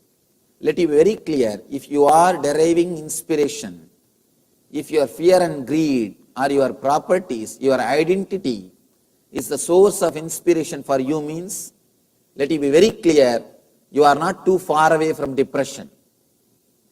Because how long greed will be alive? How long fear will be alive? The greed will disappear the moment you have that product. Or if you understand that you can't have it. If you understand, if you achieve or understand you can't have, both the time the greed will disappear. Then you don't have any source of inspiration. You don't have anything which makes you run. You don't have anything which brings you to life. Same way with fear. If your identity is based on society, be very clear, you are nothing more than a puppet. Big problem is, at least in puppet show, puppets are handled by one man. In your show, you are handled by thousands of people. Any single man can put you into depression. One word is enough. You are already in depression. If somebody asks, are you mad? You shout and prove you are mad.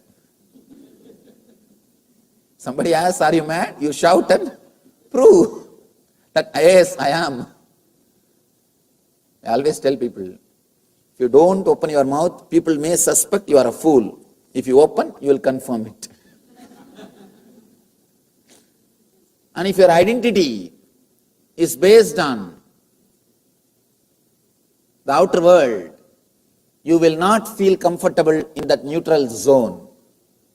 Person who feels comfortable in the neutral zone will be constantly rejuvenated. That is what I call eternal bliss. Constantly you will be energized. Understand? It's like every moment you are sent to a high plane. Every moment you are high. I just wanted to name this lecture, get high on air. Get high on prana. Every moment, if you start feeling comfortable with the neutral zone, every moment you get high on prana. Prana means the life source, the life force, the energy or the consciousness which is the base for your existence. Let it be very clear, the word prana does not mean air. In Sanskrit, the prana has got deeper meaning. It is not simply air, it's like air. Air is a product delivered from the outer world. Prana is the energy which you receive from the product. Prana is the energy. It's like a lorry is coming into your house and delivering some parcel and going away.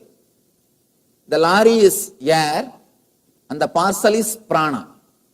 What is directly useful or what is directly the energy, base of your consciousness is what only is called as prana.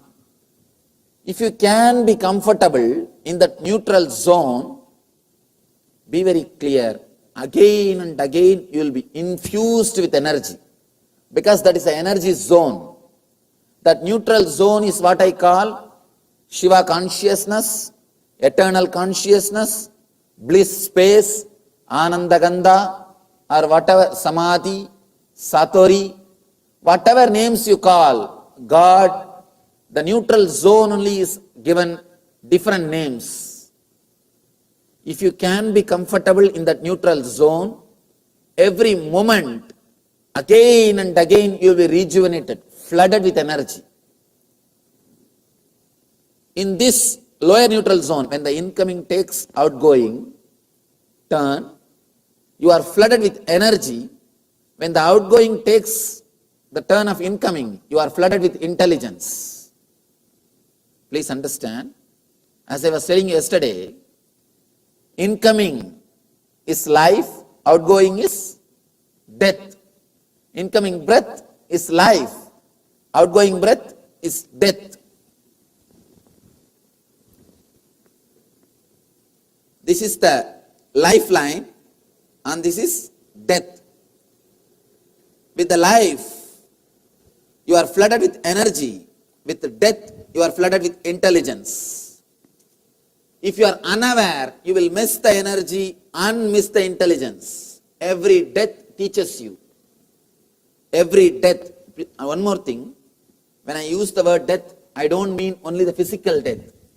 If you lose some money, suddenly you lose $1 million. Some part of your being is dying. That is why you feel so much of pain. Your identity as a millionaire is dying.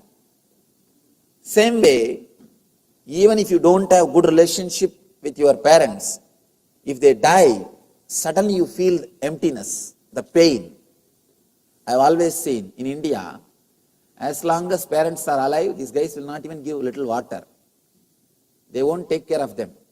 The moment they are dead, they will have beautiful big photograph and put all kinds of food and seeds in front of that photograph and do aarti. There's a nice one-liner I read.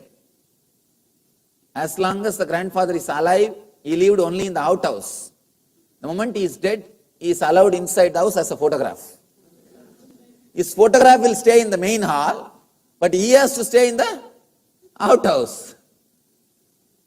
You don't feel, even when they are alive, you don't feel so connected to them. But when they are dead, you feel the emptiness because something in you is dying. With every incident, something in you is dying.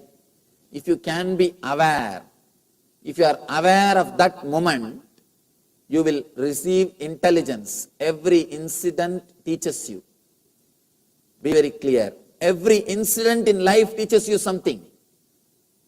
If you are aware, you learn the lesson or you miss it. Then again the life has to teach you. But till you learn, life is not going to leave you. Be very clear. A small story.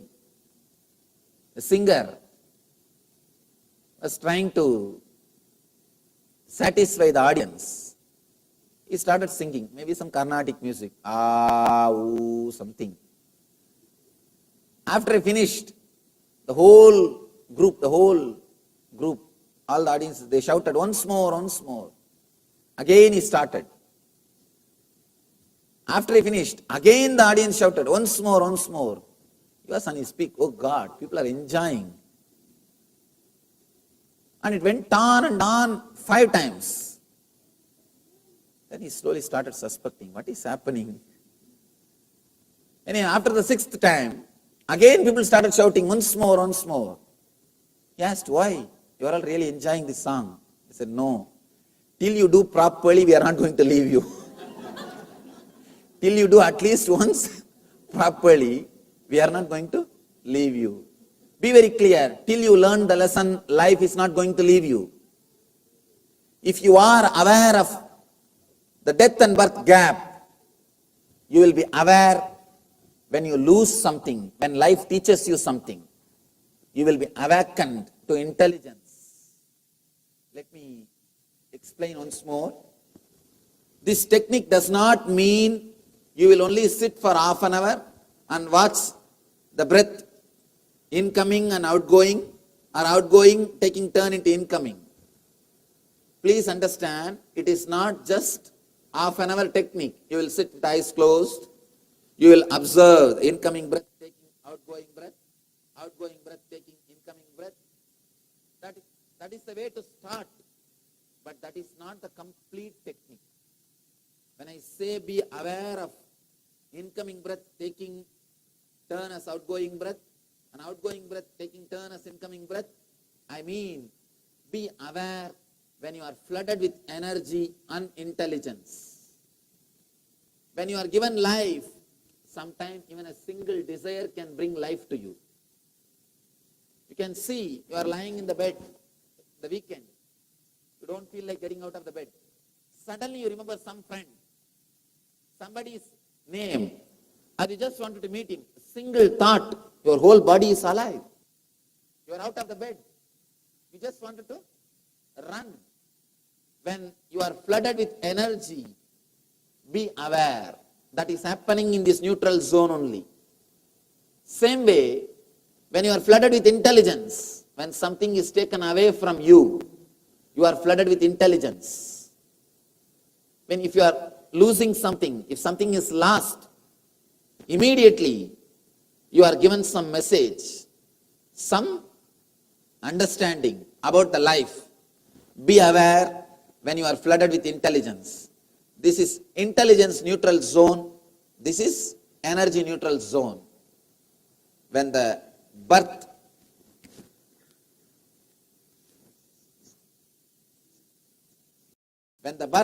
is disappearing into death,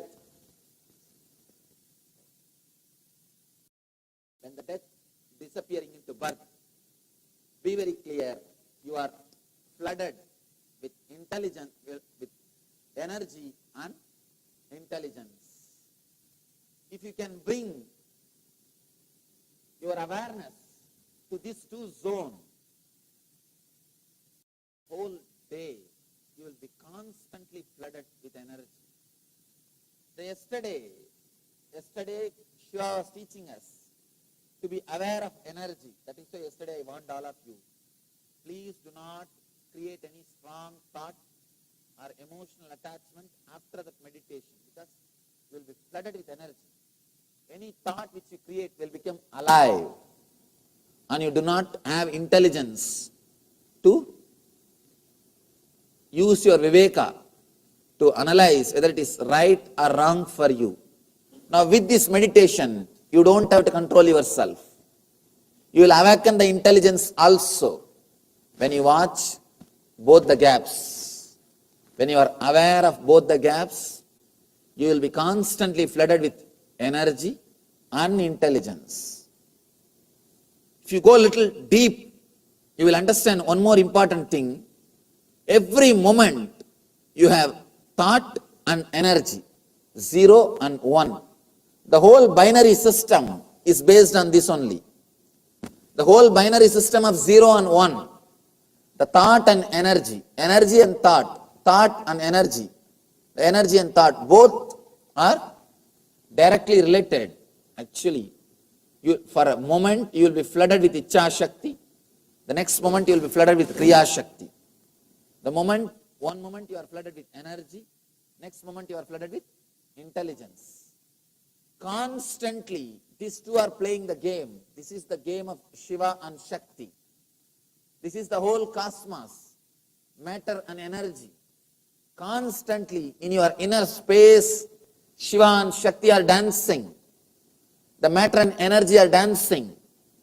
If you can be aware of the gap, you will experience the eternal consciousness, the Shiva consciousness.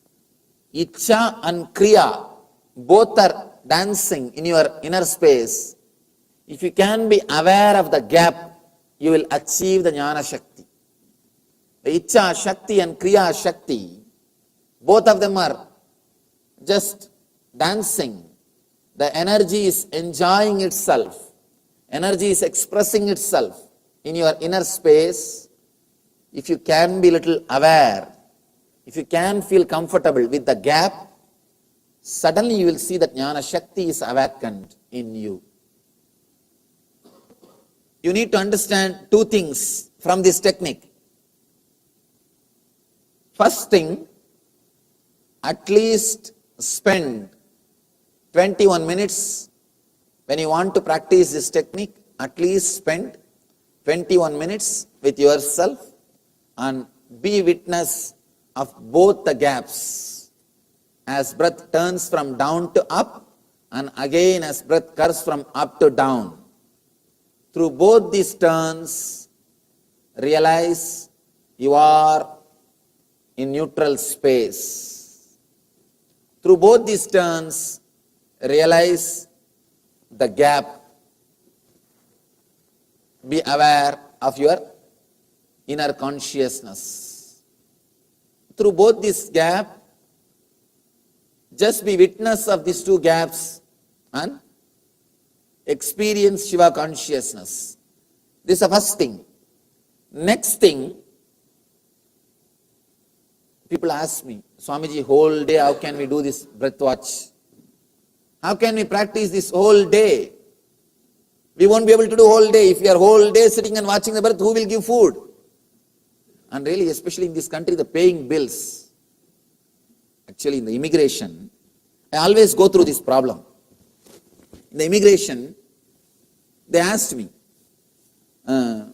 what for you are coming to this country?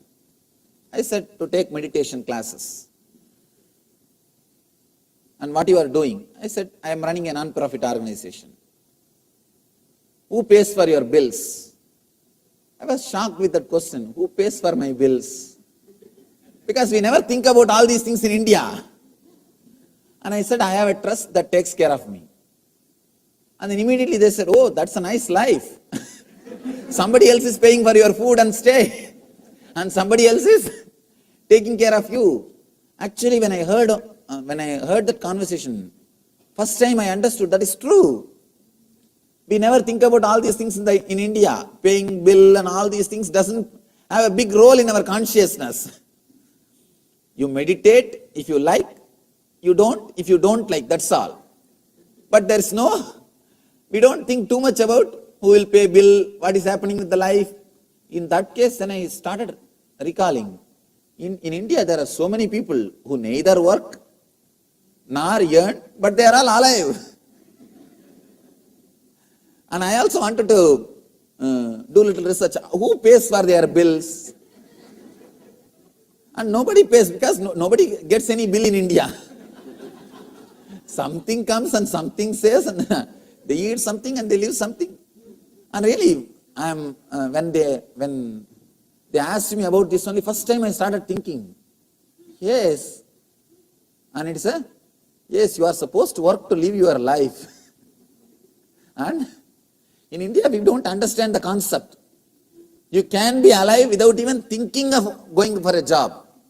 I know at least thousands of people, if not lakhs also. Not only they don't go for a job, don't even think of going for a job. Who neither think of job, nor think of making money, but they are all alive. And one more thing, I had real shock. When I came to this country first time, they told me, Swamiji, you have to do meditation workshop only in weekends. I said, weekend? Why? They said, only then people will be free. I was surprised because in India, no question of weekend or weekday. We don't know except this.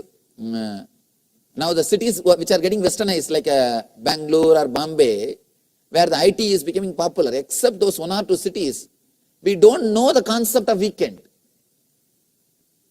We don't have the concept of weekend. In India, 3 months means at least hardly I will be free only for 3-4 days. In America, it's a big vacation for me because the whole day nothing to do. In weekdays, nothing to do, only evening lecture. Practically I am free. That's why I feel that whenever I come to America, it's a big vacation. In India, no question of this weekday or weekend. The lifestyle itself is totally different. Suddenly I realized, yes, you are supposed to work to live. And you see, it is not that I never went for a job because I lived this spiritual life. That is different. Even in the area in which I lived, the culture in which I was born and brought up, nobody goes for job and all those. I have never seen, even around, in and around my village, regularly come morning going for job and evening. That idea itself never existed. That idea itself never existed. That's why people, our devotees who are from America, when they come to India and stay in our ashram, they don't want to come back. Because there is nothing to be done. And you are really liberated. Practically you experience the liberation. And nothing much to be done. See, even if you are here, even if you are sick, you can't do anything. You have to work for yourself. You have to support yourself. You have to pay for your bills. In India, even if you are healthy, you don't have to work. Forget about the question if you are sick, even little bit of. If you feel like you are having a headache, that's enough. You don't have to go to office or anywhere for 10 days. The lifestyle is totally different. Anyhow. Here, let you understand, again and again and again, you are flooded with energy. You are flooded with energy. When you start experiencing this inner space, the neutral zone, the source of inspiration will not be the matter for you, it will be spirit. Please understand, as long as the source of inspiration is your identity, you are driven by your identity, you will try to strengthen your identity, which is not there. Which is not there. See, your identity as a rich man will be alive if you are among the poor people. If you go and be with the rich people, what will happen to your identity? It will be lost.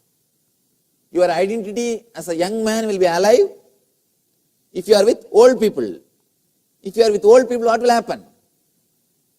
Your identity will disappear. Be very clear. Your identity is completely relative. It is comparative. It is not reality. If you are comfortable only with inhaling and exhaling, you will be strengthening your identity.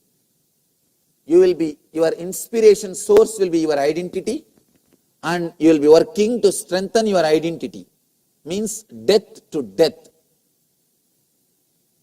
If you shift your comfort zone, if you start feeling comfortable with the neutral zone, if you start witnessing, if you start observing these two neutral zones, and if you are relaxed in that neutral zone, you will start creating a new source of inspiration for you, which is not your identity, which is not matter. Please be very clear. As long as matter is the inspiration source for you, as long as your identity is inspiration source for you, you cannot be alive, active eternally. You cannot be alive or active eternally. You will be entering into the space of death again and again, because matter cannot be alive. Matter by its very nature is not alive. If you start feeling comfortable with the neutral zone, the spirit will become inspiration source for you.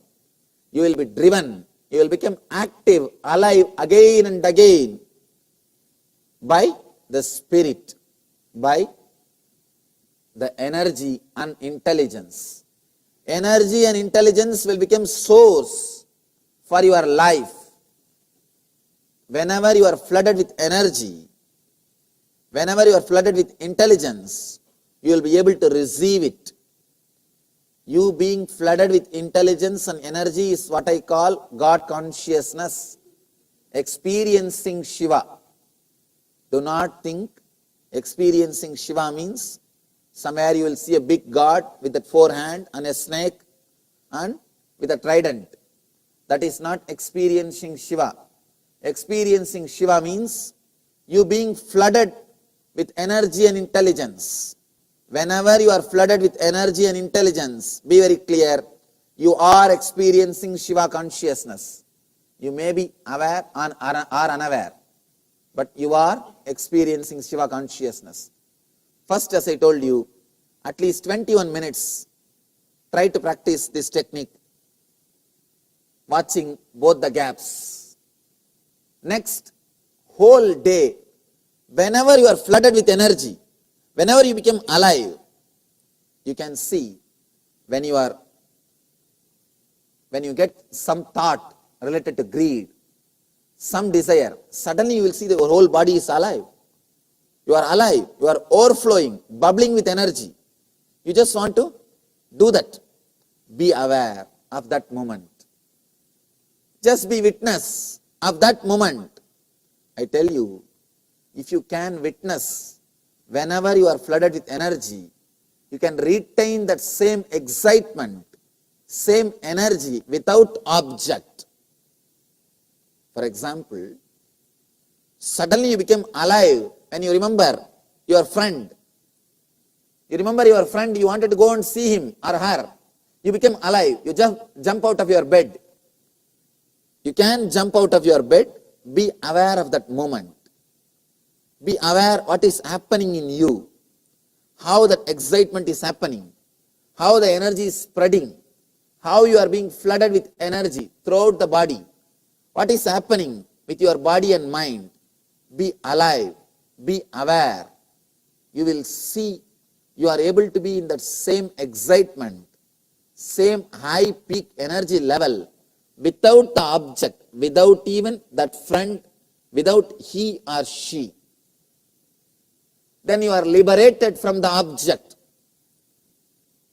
Desire without object is pure energy.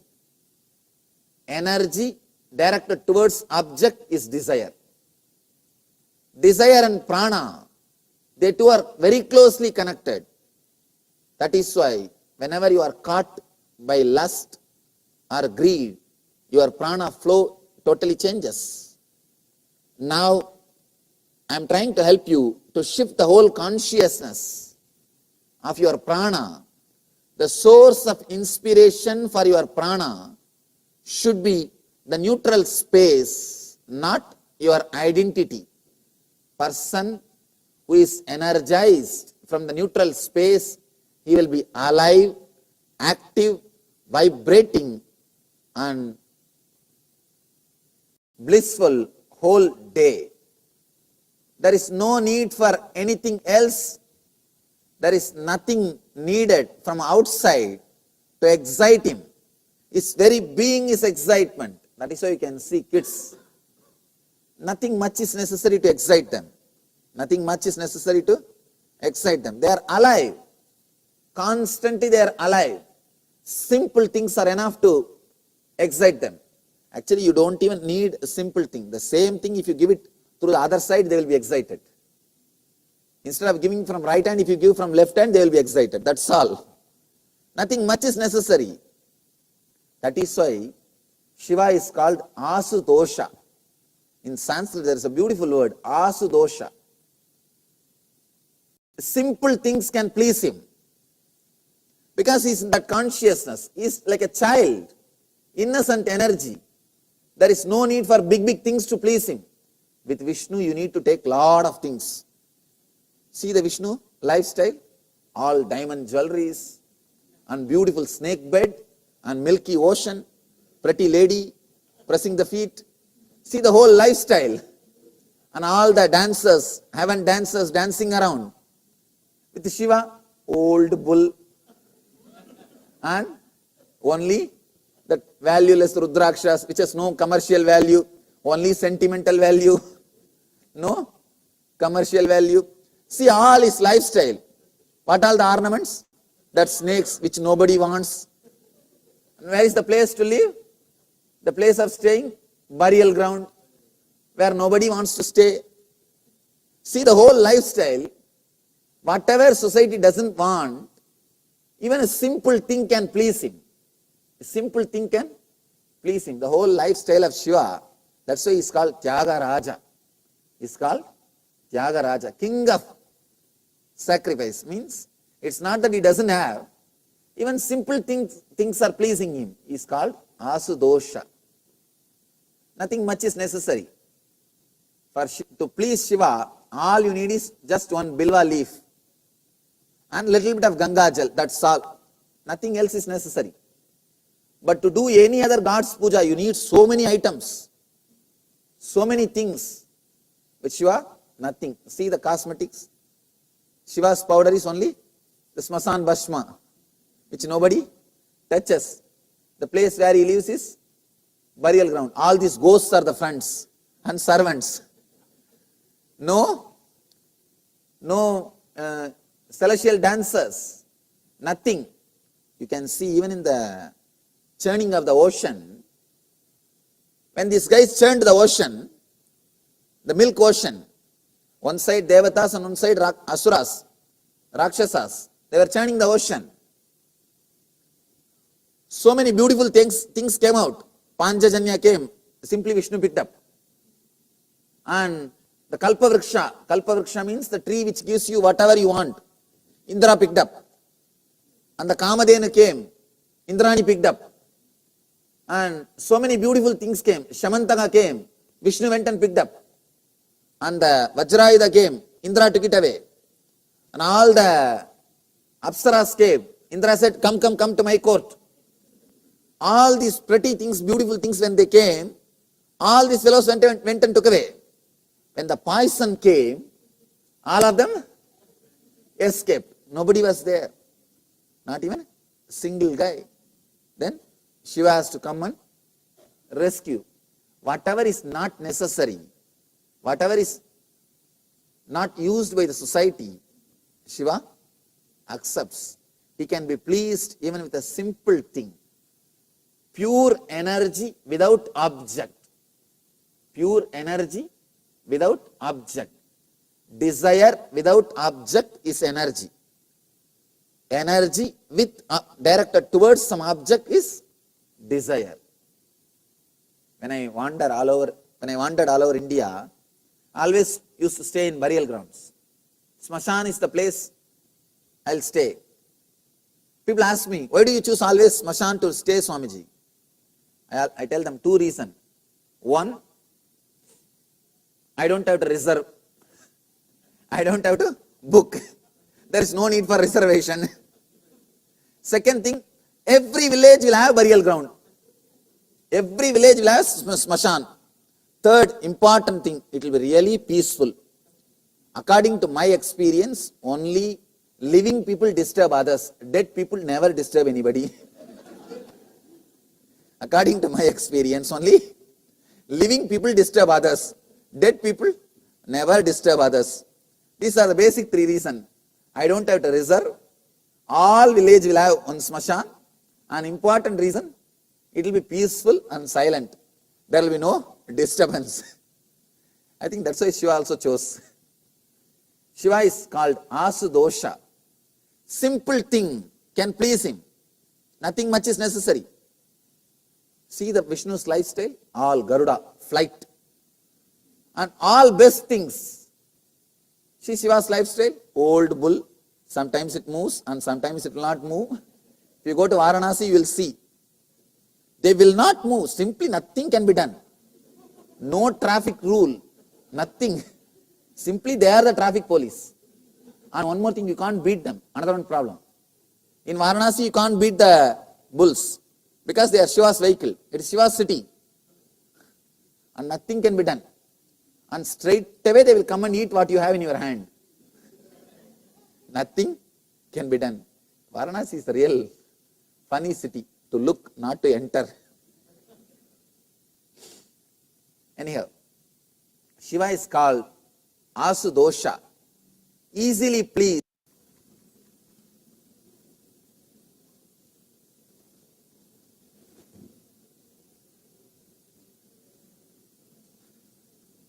It is time. Let us start the meditation. I'll repeat the sutra once more. As breath turns from down to up, and again as breath curves from up to down, through both these turns, realize whenever the incoming breath takes a turn, as outgoing breath, it is. And whenever the outgoing breath takes turn, becomes the incoming breath, again you experience the neutral space. Be aware of these two neutral space. You will see, you will be able to feel very clearly the incoming breath awakens energy, the outgoing breath awakens intelligence.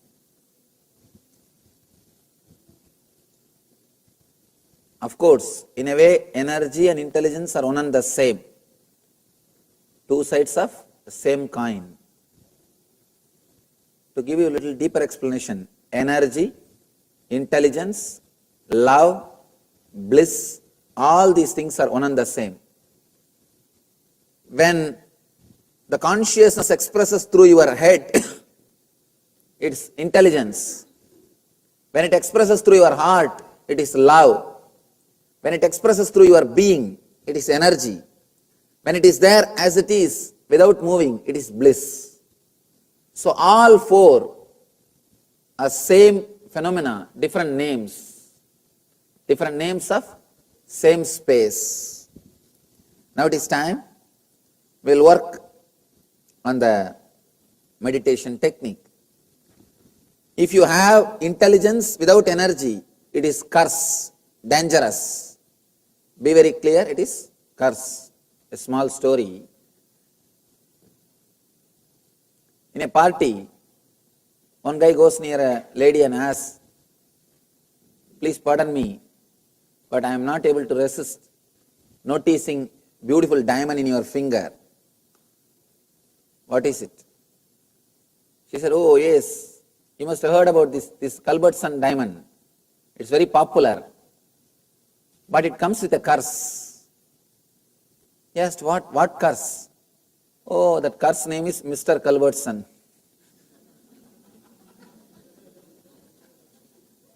So, sometime, if you just get only intelligence or just get only energy, no intelligence, it is a curse. It's not a blessing. Anyhow, now let's enter into the meditation technique.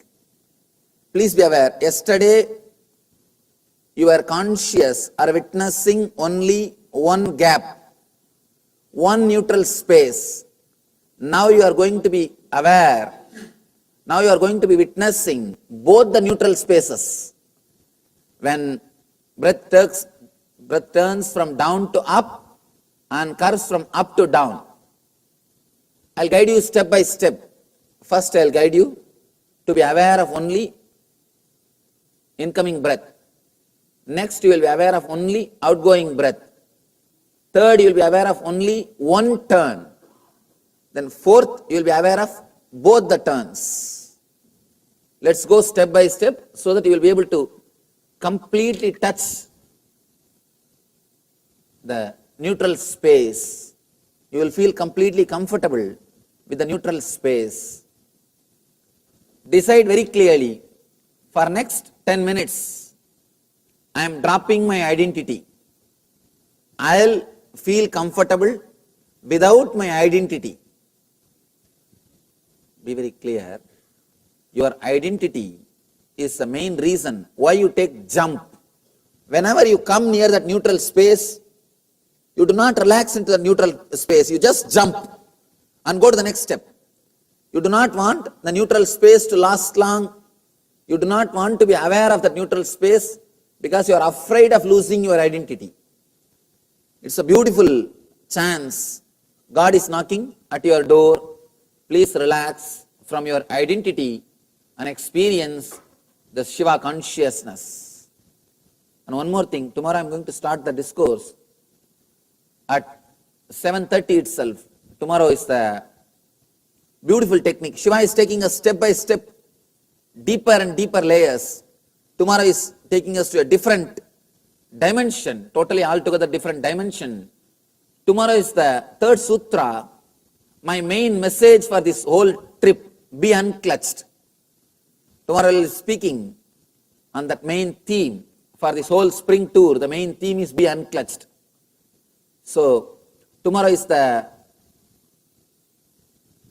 may start at 7:30 and it may end tomorrow. What the Shiva Sutra, what Shiva is expressing is the essence. Of course, as I was telling, I can't edit a single sutra. In that, if I have to say essence, this message, be unclutched. Tomorrow, Shiva is delivering that message in the third sutra. So, we'll start at 7:30 itself. Yes, please get ready. Sit straight. Please tie your eyes. If you don't have any cloth, at least close your eyes tightly so that this light doesn't disturb your meditation.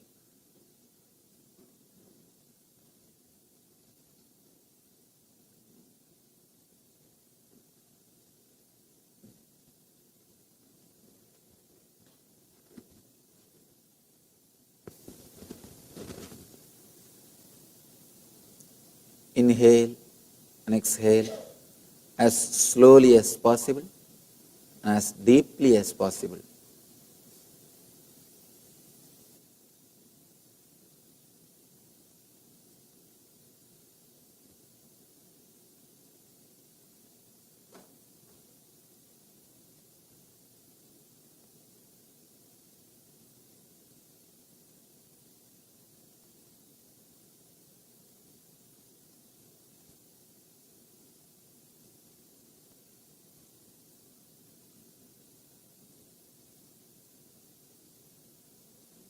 Decide consciously you are going to relax from your identity.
Start observing, witnessing only outgoing breath.